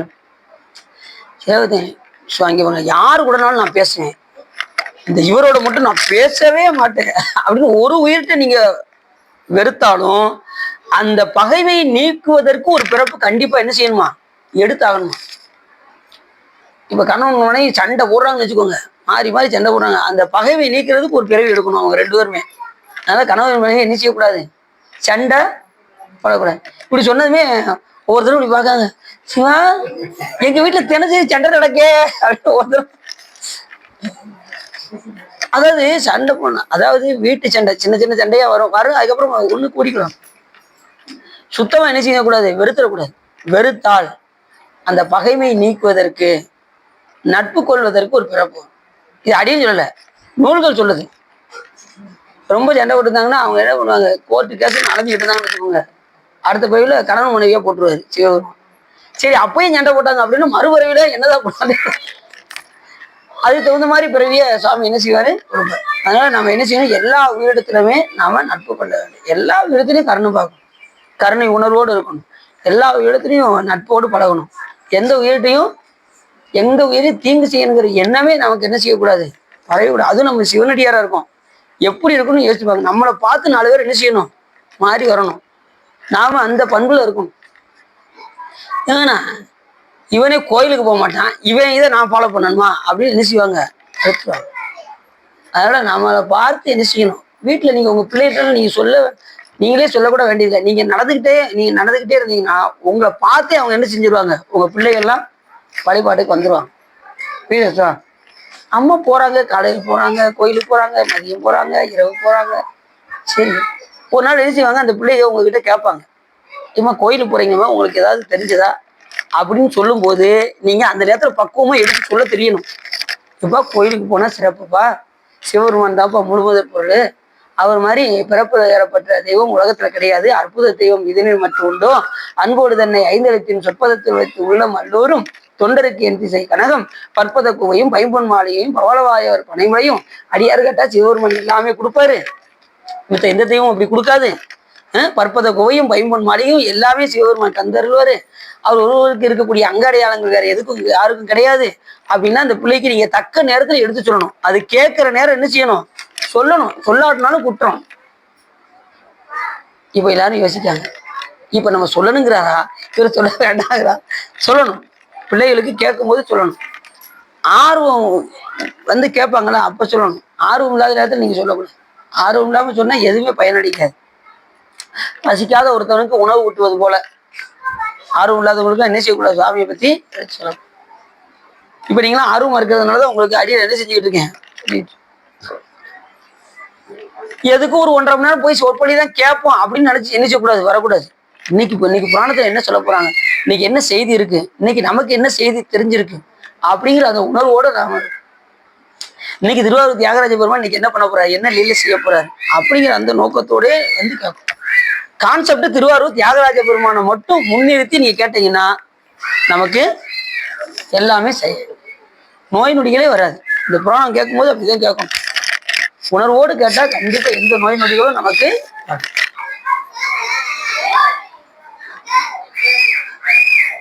அடுத்து சொன்னாரு பெரியவர்களிடத்து நட்போடு பழகுதல், மூத்தவர் பெரியவரோடு நட்போடு பழகுது. அதே மாதிரி தன்னோட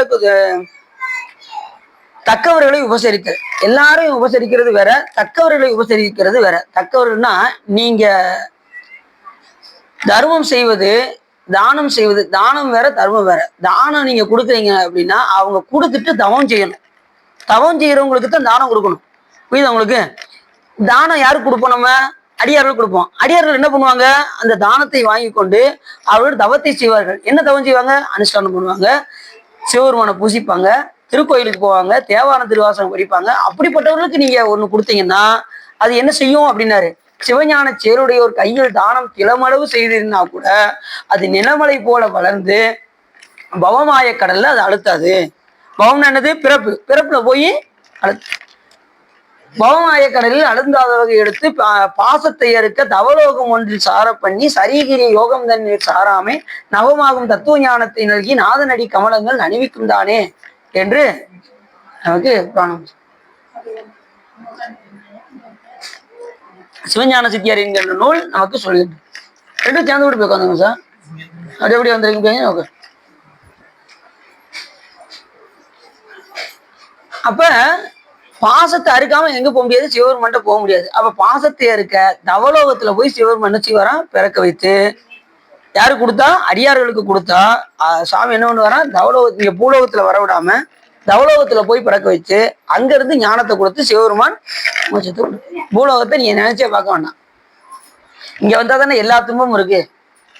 அது இங்க போக வேண்டியிருக்கு, அங்க போக வேண்டியிருக்கு, வேலை பார்க்க வேண்டியிருக்கு, வீட்டு வேலை பார்க்க வேண்டியிருக்கு, துவைக்க வேண்டியிருக்கு, பாத்திரம் வளர்க்க வேண்டியிருக்கு. சில பேர் பார்த்தோம்னா கேட்டோம்னா சிவா அப்படின்னு ஒண்ணு வச்சுக்கோங்க, சிவா நீங்க ஒண்ணு எங்களுக்கு இருக்க வேலையை பார்த்தீங்கன்னா எங்களுக்கு எழுதுறதுக்கே டைம் இல்லை சிவா, பாத்திரம் வளர்க்க வேண்டியிருக்கு, துணி துவைக்க வேண்டியிருக்கு. என்ன இரவு ஒரு நேரம் கிடைக்காதா எழுதுறதுக்கு? ஒரு தடவை தில்லை வளர்ந்த பாட்டை ஒரு தடவையாவது எழுதலாம்ல. அப்படிதான் சொல்லியிருக்கு. ஒரு நாள் வச்சு 180 நாள் நம்ம டைம் கொடுத்துருக்கோம். 108 நாள் தான் வருது, நம்ம 180 நாள் டைம் கொடுத்துருக்கோம். அதனால வாய்ப்பு கிடைக்கும் போது என்ன செய்யுங்க, தில்லை வளர்ந்த பாட்டை எழுதி கொண்டு அப்புறம் கடைசி நேரத்தில் எழுதுவோம். இன்னும் இவ்வளவு மாசம் கிடக்கு, 6 மாசம் இருக்கு, இப்பயும் 1 மாசம் போயிருச்சு. எல்லாருமே 10 தடவைக்குள்ளதான் எழுதிருப்பாங்க. அடுத்த மாசம் பண்ணீங்கன்னா அது வேகமா ஓடிடும். அதனால நீங்க எழுதுறீங்களா ஐயா? எல்லாருமே எழுதிட்டு இருக்காங்க, அமைதியா எழுதிட்டு இருக்காங்க. அவங்க தெரியா நாங்க கடைசி நாள் பாருங்க எப்படி கொண்டு வந்து கொடுக்கணும் மட்டும் பாருங்க அப்படிங்கிறாங்க. எல்லாருமே எழுதிக்கிட்டு இருக்காங்க. எல்லாம் 10 தாண்டி இருப்பாங்கன்னு நினைக்கிறேன். அடியும் ஒரு ஆள் தான் இன்னும் 8லயே இருக்கேன், 8 தாண்டவே முடியல. சரி, திருவள்ளுவர் கோட்டிங்க உரைப்பா உட்காந்து எழுத ஆரம்பிச்சிங்கன்னா நீ அவங்க எப்படி உரைப்பா எழுதுனாங்க இந்த டீச்சரு, 1 மாசம் லீவை நல்லா பயன்படுத்தினாங்களா, 30 நாளை பயன்படுத்திட்டாங்க. சாப்பிடுவாங்களோ தூங்குவாங்களோ தெரியல, விடாம எழுதி கொண்டு வந்து ஒரு 6-7 நோட்டை கொண்டு வந்து கையில கொடுத்தாங்க. இந்த பார்த்து ஒண்ணு சார் அப்படின்னு எங்கனக்குள்ள வாங்கி பார்த்தாலும் 15, 20, 25, 30 போய்கிட்டே இருக்கு. அது வாட்டு 6-7 நோட்லையும். சரி, ஏன்னா அவங்களால முடியும்னா அவங்களால என்ன செய்ய முடியும், கண்டிப்பா முடியும். எல்லாராலையும் எழுதலாம், எழுத நமக்கு நல்லது. ஏன்னா இந்த ஒரு பாடல பாடுறதுக்கு எங்க இருந்து வர்றாரு, கைலாய மொழியில இருந்து வர்றாரு. அப்ப அந்த பாடல் நம்ம எழுதுனா எவ்வளவு சிறப்பு யோசிச்சு பாருங்க. இந்த பாடலுடைய அருமை தெரிஞ்சவங்க கண்டிப்பா என்ன செஞ்சிருவாங்க, அது ரொம்ப இன்னும் கூட கொஞ்சம் எழுதணும்னு தான் நினைப்பாங்க, ஒழிய சீக்கிரம் எழுதி முடிக்கணும்னு நினைக்க மாட்டாங்க. நிறைய இன்னும் எழுதணும்னு தான் நினைப்பாங்க. சரிதானே? சரி, எத்தனையோ பேர் திருவாசகத்தை சிவபெருமான் கைப்பட எழுதியிருக்காரு அப்படிங்கிற ஆர்வத்துல 5 தடவை எழுதியிருக்காங்க. குருவமாச்சுவா 5 தடவை திருவாசகம் முட்டதுல திரும்ப திரும்ப எழுதியிருக்காங்க. அப்ப காலத்தை வீணாக்காம செலவிடுறாங்க. நம்ம ஒரு தடவை எழுதி முடிச்சுட்டேன் சிவா, ஒரு தடவை எழுதி முடிச்சுட்டேன், ஒரு தடவை எழுதி முடிச்சுட்டு நமக்கு ரொம்ப இது பண்ணிக்கிட்டு அவங்க 5 தடவை எழுதியிருக்காங்க. யோசிச்சு பாருங்க. முன்னாடிலாம் அவங்க வீட்டுக்கு போகும்போது டிவி போட்டுப்பாங்க, நான் அடின்னு போவேன், சிவா அப்படிமே ஸோ வாங்க சிவா சீரியல் உட்காந்து பாருங்க அப்படிம்பாங்க, சேர்த்து சீரியல் பார்க்க சொல்லுவாங்க. இப்போ போனா எல்லாம் அமைத்து வச்சுட்டு உட்காந்து எழுதிக்கிட்டு இருக்காங்க. இப்போ ஒன்று கட் ஆயிடுச்சா, அப்ப சிவ சம்பந்தம் வரும்போது உங்க உலக பந்தம்னா என்ன ஆயிரும், கொஞ்சம் கொஞ்சமா ஆயிரும். அதே மாதிரி சாந்தி சிவா வீட்டுக்கு போனாலும் அப்படிதான். எப்ப பார்த்தாலும் திருவாசகத்தை உட்காந்து காலையில உட்காந்து படிக்காங்க. காலையில எத்தனை பதிகம் சார் படிக்கீங்க? 10 பதிகம் படிப்பீங்களா? 8 பதிகம் படிச்சுட்டு அதுக்கப்புறம் உட்காந்து 10 மணி ஆயிடுச்சு எழுத உட்காந்துடுறாங்க தில்லையானந்த பாட்டை. அன்னைக்கு தான் பார்த்தேன். விளக்கு பொருத்தி காலையில ஒரு 10 மணிக்கு போறேன், உட்காந்து படிச்சுக்கிட்டு இருக்காங்க. சும்மா இப்படி திரும்பி உட்காந்து சாப்பிட்டுட்டு இருக்காங்க போலுக்கு அப்படின்னு பார்த்தா உட்காந்து படிச்சுக்கிட்டு இருக்காங்க. காலையில 10 பதியம் படிச்சுட்டு உட்காந்து எழுத ஆரம்பிச்சிடுறாங்க. அந்த மாதிரி சிவ சம்பந்தமா நாம எல்லாம் பழகி கொள்ள வேண்டும். சரி, அடுத்தனாரு சாத்திய குணத்தோட இருக்கணும். நாம எப்பயுமே சிவபெருமான் சொன்ன அறங்கள் இதெல்லாம் தெரிஞ்சுக்கணும். அசுரர் கதையை சீக்கிரம் முடிச்சிடலாம். இதெல்லாம் நீங்க கண்டிப்பா என்ன செஞ்சிடணும், தெரிஞ்சுக்கணும். சிவபெருமான் சொன்ன அறங்கள் சாத்திய குணத்தோட எப்பயுமே என்ன செய்யணும். சாத்திய குணம்னா என்ன அர்த்தம்? இப்ப நீங்க இருக்கீங்களா, இதுதான் சாத்திய குணம். தாமச குணம், வேற என்ன குணம் இருக்கு? ரஜோ குணம், சாத்திய குணம். வீட்டுல போய் வேமா துவைக்கல, அது என்ன குணம்? அது ரஜோ குணம். பாத்திரத்தை வேமா வளர்க்குறீங்களா, அது ரஜோ குணம். அப்பா இனிமே என்னால ஒரு வேலை செய்ய முடியாது சாமி அப்படின்ட்டு உட்கார்றீங்களா, அதுதான் தாமச குணம், சோம்பேறித்தம். இந்த சாத்திய குணம் அமைதியை உட்காந்து கேட்கீங்க பார்த்தீங்களா, இந்த குணத்தோடய எப்பயுமே இருக்கணுமா. அதான் சுந்தரம் சாமிகள் இருக்கும்போது அப்படி இருந்தாராம். 5 பேரறிவும் கண்களை கொள்ள அளப்பெரும் கரணங்கள் 4 ஓர் சிந்தையாக குணம் ஒரு திருந்து சாத்விகமேயாக இந்துவார் சடையா நாடும் ஆனந்த எல்லையில் தனிப்பெரும் கூத்தில் வந்த பேர் இன்ப வெள்ளத்துள் திளைத்து மாறில்லா மகிழ்ச்சியில் மலர்ந்தார் அப்படின்னார். அது இல்லாத மகிழ்ச்சியில அப்படி சாத்திய குணம் இருந்தா மாறில்லாத மகிழ்ச்சியோட இருக்கலாம். சாத்திய குணம் இல்லை அப்படின்னா நமக்கு அதுக்கு ஆப்போசிட்டா தான் நமக்கு விளை. புரிஞ்சுச்சா? அப்ப எப்பயுமே எந்த குணத்தோட இருக்கணும்? சாத்திய குணத்தோட அமைதியா இருக்கணும். 4 பேர் அடிச்சாலும் சந்தோஷமா வாங்கிக்கணும். அடிங்க, இந்த குடியிற அடிங்க அப்படின்னு தயிர. அப்படி யாரும் நம்ம அடிக்க மாட்டாங்க, கவலைப்படாங்க.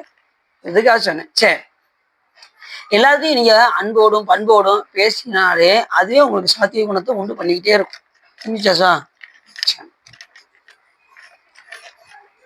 அப்படி இந்த அசுரன் எல்லாத்தையும் அசுர கன்னிகளையும் பிராமண இந்த அறங்களை நம்ம சொல்லி முடிக்கலையோ. சாத்திய குணத்தோடு இருத்தல், அப்புறம் 5 அடக்க கற்றுக்கொள்ளுதல்.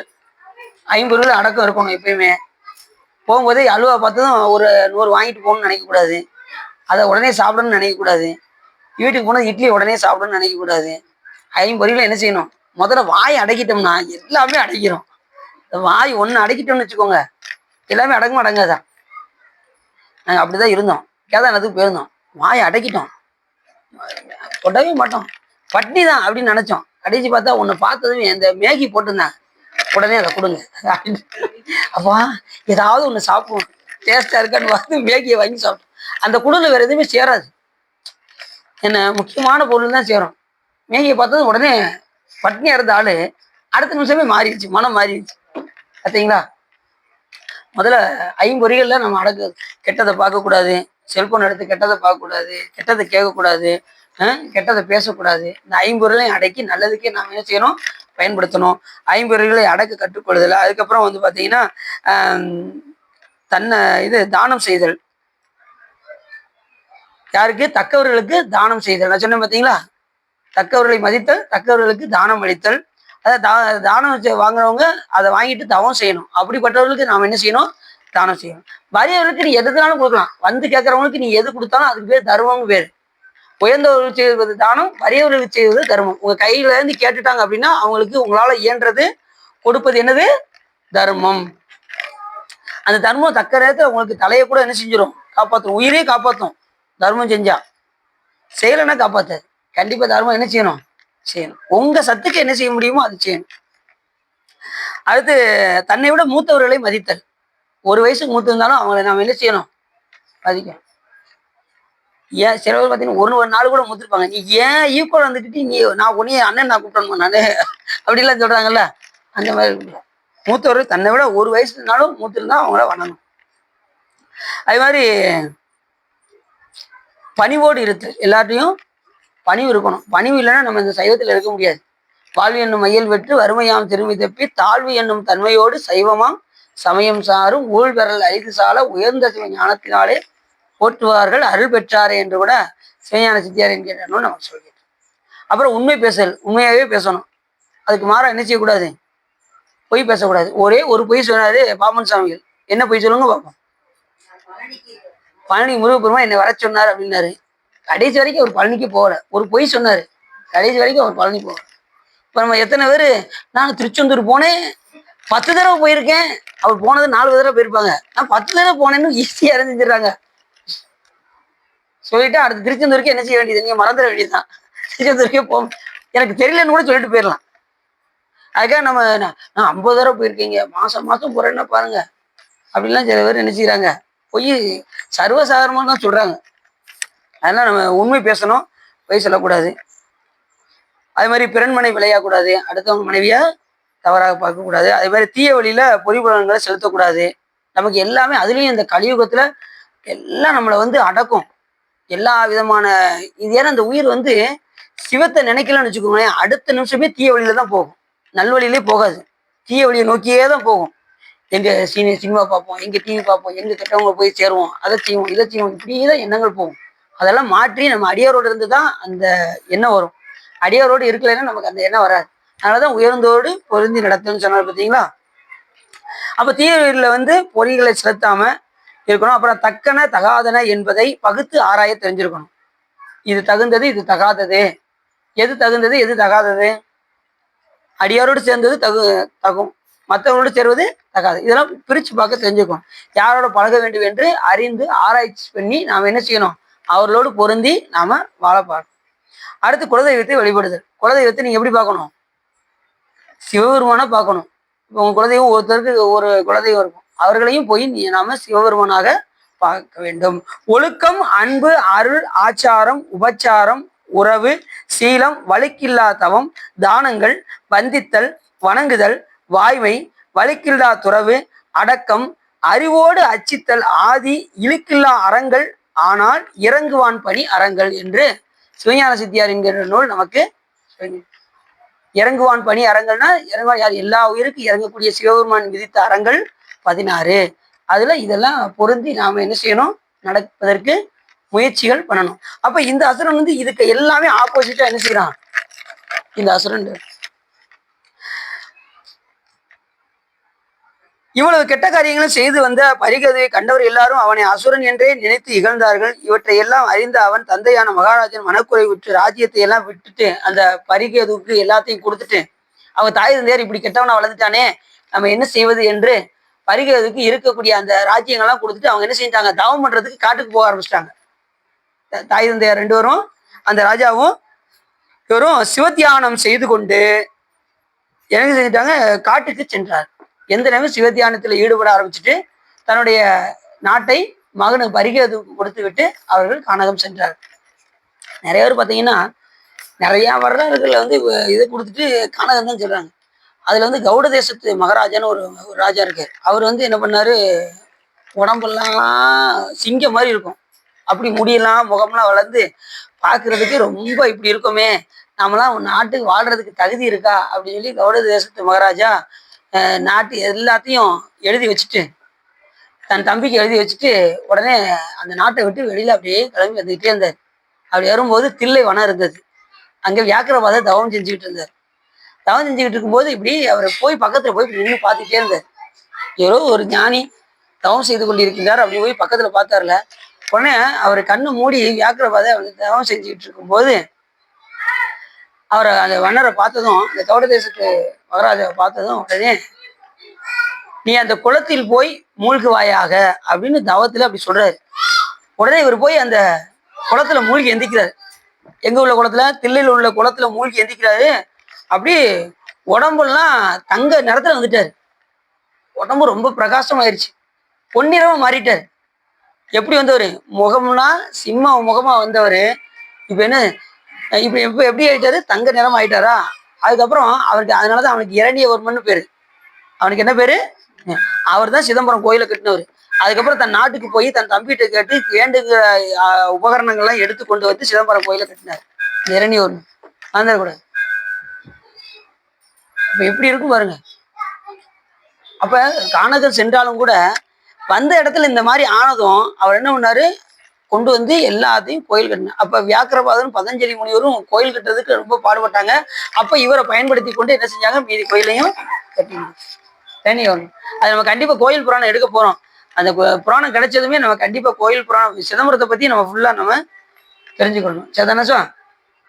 அதை பார்த்துட்டே இருக்கேன். எங்க அமைப்பு வருதோ கண்டிப்பா கோயில் புராணத்தை வாங்கி நம்ம சிதம்பரத்தை பத்தி சிந்திப்போம். ஏன்னா திருவாரூர் தியாகராஜ பெருமாள் எடுத்தாச்சுன்னா சிதம்பரமும் கண்டிப்பா நம்ம என்ன செய்யணும், எடுத்தா சிறப்பா இருக்கும். ஒரு நாள் இது, ஒரு நாள் அது கூட நம்ம பார்க்கலாம். சரிதானே? சரி. அப்படி குளமுறையாக வந்த அமைச்சர்களையும் துரத்தி விட்டான். உடனே தந்தை கோவம் ராஜ்யத்தை துறந்து காணகம் சென்ற போது இவன் மட்டும் என்ன பண்ணா, இருக்கிற அமைச்சர்கள்லாம் துரத்தி துஷ்டர்களையும் பையில் சேர்த்து கொண்டு தன் இஷ்டப்படி ஜனங்கள் மீது நீதிமுறைகளை செலுத்தினான். காமர்களோடும் மதுபானம் அருந்துகளோடும் சேர்ந்து பசுக்களை வதைத்தான். நிறைய தீவி குணம் எல்லாமே இந்த அசுரன்ட்ட இருக்கு. யார்கிட்ட? என்ன பேரு? பரிகேது. மறந்துடக்கூடாது. நான் இப்பதான் சொன்னீங்க, எனக்கு ஞாபகம் இருந்துச்சு. ஆனா இப்ப சரி. பெரியோர்களை இகழ்ந்தும் அரச நீதியை துறந்தும் பூமியை பாழாக்கியும் வந்தபோது ஜனங்கள் எல்லோரும் பயந்து அவரது நாட்டை விட்டு வெளியே ஓடிவிட்டனர். நீதியுடன் அரசாட்சி புரியும் வரும் மற்ற மன்னர் மீது காரணம் இல்லாமல் படையெடுத்து போர் புரிந்து அசுரத்தன்மையினால் அவர்களை ஜெயித்து அவர்கள் செல்வத்தை கொள்ளையிட்டான். தேவையில்லாம மற்றவர்களோடு சண்டை போட்டு அவங்ககிட்ட இருக்கக்கூடிய செல்வங்களை எல்லாம் கொள்ளையடித்து மிகுந்த செல்வத்தை சேர்த்தான் இந்த பரிகேது. ஒரு நாள் பூமியில் இறங்கி கோகர்ணேஸ்வரை தரிசித்து விட்டு திரும்பிய நாரதரை ஜனங்கள் எல்லாம் கண்டு அவரிடம் தீச்செயலை, அவன் செய்த தீவினை செயல்களை எல்லாம் போய் முறையிட்டார்கள். யார்கிட்ட? நாரதர்கிட்ட முறையிட்டார். அப்படியே வானலாவி வந்தாரு நாரதர். வரும்போது அந்த திருவாரூர்ல இருக்கக்கூடிய அந்த எல்லா ஜனங்களும் அவர்கிட்ட போய் சொன்னாங்க, இப்படி தீவினை செய்து கொண்டு இருக்கின்றான் அப்படின்னு அவருடைய தீய செயல்கள்லாம் சொன்னதும் நாரதர் அவர்களுக்கு தைரியம் கூறி புண்ணிய சேத்திரம் ஆகிய திருவாரூர் நாதனை பணிந்து பரிகேதுவின் பூர்வ ஜென்ம வரலாறுகளையும் அவன் பூலோகத்தை அழித்து வரும் கொடிய செயல்களையும் தியாகராஜரிடம் விஞ்ஞாபனம் செய்வோம் என்று கூறி தியாகராஜ பெருமான் முன்னாடி போய் சென்று அவரிடம் போய் முறையிட்டார்கள். அந்த பிரார்த்தனைக்கு இறங்கிய தியாகராஜ பெருமான் அவர் முன்னே தோன்றி, அசுர மன்னன் உலகை அழித்து வருவதை நான் அறிவேன். அவனை யுத்தத்தில் அழிக்க முடியாதான். இந்த அசுரனை மட்டும் என்ன செய்ய முடியாதான். அவன் வாங்கிய வரம் அப்படி இருக்கு. யுத்தத்துல அவனை என்ன செய்ய முடியாதான், அழிக்க முடியாதான். அப்ப வேற விதமானதான் அவனை ஹீல் பண்ணி வெல்ல வேண்டும் என்று தியாகராஜ பெருமான் சொல்றாரு. உதாரணத்துக்கு பார்த்தீங்கன்னா எத்தனையோ அசுரர்கள் வந்து பார்த்தீங்கன்னா இல்லாத அசுரர் இருக்காங்க. இரணியவர்மன் இருக்கான், இரணியன் இருக்கான், இது சூரபத்மன் இருக்கான். அதே மாதிரி மகாபலி சக்கரவர்த்தி கேள்விப்பட்டிருக்கீங்களா? அவன் வந்து முற்பிறவியில ஒரு எலி போய் அணைய போற விளக்க அப்படி வேகமா போய் வேணுக்குன்னு தூண்டி விடலையாம். யதார்த்தமா அந்த வாள் போய் அப்படி போய் அதுல பட்டு அப்படி லேசு தூண்டிடுச்சு. தெரியாம அப்படி. அதுவும் சிவராத்திரி காலம். அந்த காலம் என்ன காலம்? சிவராத்திரி காலத்துல அந்த விளக்கு அப்படி தூண்டி விட்டதுனால மறுபிறவில சாமி என்ன கொடுத்தான அவருக்கு? மகாபலி சக்கரவர்த்தியாக இருப்பதற்கு சுவாமி விளக்கு தூண்டி விட்டதுக்கே மகாபலி சக்கரவர்த்தி ஆகனா, நீங்க விளக்கு போட்டா எப்படி கிடைக்கும் யோசிச்சு பாருங்க. உடனே நீங்க கற்பனை பண்ண ஆரம்பிச்சிருங்க. நான் தினசரி 2 விளக்கு போட்டுக்கிட்டு இருக்கேன், சிவபெருமான் அடுத்த பிறவில எனக்கு மிகப்பெரிய சக்கரவர்த்தியாக இருக்க வைப்பாரு அப்படின்னு மட்டும் தயவு செய்து என்ன செய்யாதீங்க. நீங்க விளக்கிட என்ன உண்டாகும்? அடியார்கள் விளக்கு போடுவதற்கும் மற்றவர்கள் விளக்கு போடுவதற்கும் வித்தியாசம் இருக்கு. அடியார்கள் விளக்கு போட்டா என்ன உண்டாகும்? விளக்கிட்டார் பேர் சொல்லின் மெய்நெறி ஞானமாகும், ஞானம் உண்டாகும். நீங்க விளக்கு போடும்போதே சாமி எப்படியோ ஒரு ஆளை மகாபலி சக்கரவர்த்தி ஆகிட்ட, என்னையும் ஒரு சக்கரவர்த்தி ஆகிட்டேன்னா நான் பார்த்து ஏதாவது செஞ்சுக்கிடுவேன் அப்படின்னு சொல்லி தயவு செய்து எது செய்யாதீங்க. ஆனா இப்ப கோச்சங்க சொல்லணும் விரும்பினாரு. அவர் என்ன கேட்டாரு சுவாமி கிட்ட? நாம என்னத்தை தான் இறைவன் அறிவாரை தவிர மற்ற எதையும் பார்க்க மாட்டார். நல்லா தெரிஞ்சு. அவர் சிலந்தியா இருக்கும்போது என்ன செஞ்சாரு? நான் மட்டும் ஒரு மன்னராக திகழ்ந்தால் உனக்கு கோயில் கட்டி பார்த்திருப்பேன் அப்படின்னாரா. அதுபடியே மன்னராக்கி சிவபெருமான் என்ன பண்ணாரு? அவர் 72 மாட கோயிலை கட்ட வைத்தார். அப்ப நம்ம எண்ணம் எது இருக்கோ அந்த எண்ணத்துக்கு தகுந்தவாறு தான் பிறவி. வந்துடக்கூடாது. நினைப்பெல்லாம் எப்படி இருக்கணும்? உயர்வா இருக்கணும். சாமி ஒரு நல்ல சிவன் அடியார் வீட்டுல பிறக்கணும், உயர்ந்த சிவ பூஜை பண்ற வீட்டுல போய் பிறக்கணும், உயர்ந்த குலத்துல அப்படி நம்ம வழிபாடு பண்ணோம்னா உயர்ந்த குலத்துல பிறக்க வச்சு சாமி தன்னை நினைக்கும்படி செய்வார். 2வது, நீங்க வழிபாடு செய்யறீங்கள, செய்யும்போது பலனை எதிர்பார்க்காம நீங்க செஞ்சுக்கிட்டே இருந்தீங்கன்னா உங்களுடைய தவம் ஒரு நாள் என்ன ஆகும்? கண்டிப்பா பிறவி ஒண்ணு குறையும். நீங்க வழிபாடு செய்ய ஒண்ணு என்ன செய்யும்? பிறவிகள் குறையும். 2வது, அடுத்த பிறவி வந்துச்சுன்னா கண்டிப்பா சிவபெருமான் என்ன பண்ணுவார், ஒரு உயர்ந்த குடியில் பிறக்க வைத்து தன்னை நினைக்குமாறு செய்வார். அதுக்காகவாது பிறவி, இந்த பிறவியில் என்ன செய்யணும், வழிபாடு பண்ணணுமா வேண்டாமா? கண்டிப்பா பண்ணணும். ஏன்னா பக்குவம் வர வரைக்கும் பிறவி வந்து கொண்டே தான் இருக்கும். பக்குவம் வர்ற வரைக்கும் பிறவி வரும். அந்த பக்குவம் என்னைக்கு வர சொல்லி சொல்லுங்க பார்ப்போம். அப்ப நமக்கு இன்னும் அந்த பக்குவம் வந்துருச்சானா வரல. ஏன்னா இன்னும் எண்ணில்லாத தவம் நம்ம பண்ணணும். அப்ப விடாம வழிபாடு செய்து கொண்டே இருந்தால், எதையும் பிரதிபலனை எதிர்பார்க்காமல் வழிபாடு செய்து கொண்டே இருந்தால், கண்டிப்பா சிவபெருமான் ஒரு உயர்ந்த குடியை பிறக்க வைத்து தன்னை நினைக்குமாறு சிவபெருமான் செய்வார். கொஞ்சம் சசா கொஞ்சம் புரியுற மாதிரி இருக்குங்களா? கொஞ்சம் நல்லாவே புரியுது. நீங்க மேல் கொண்டு சொல்லுங்க அப்படின்னு.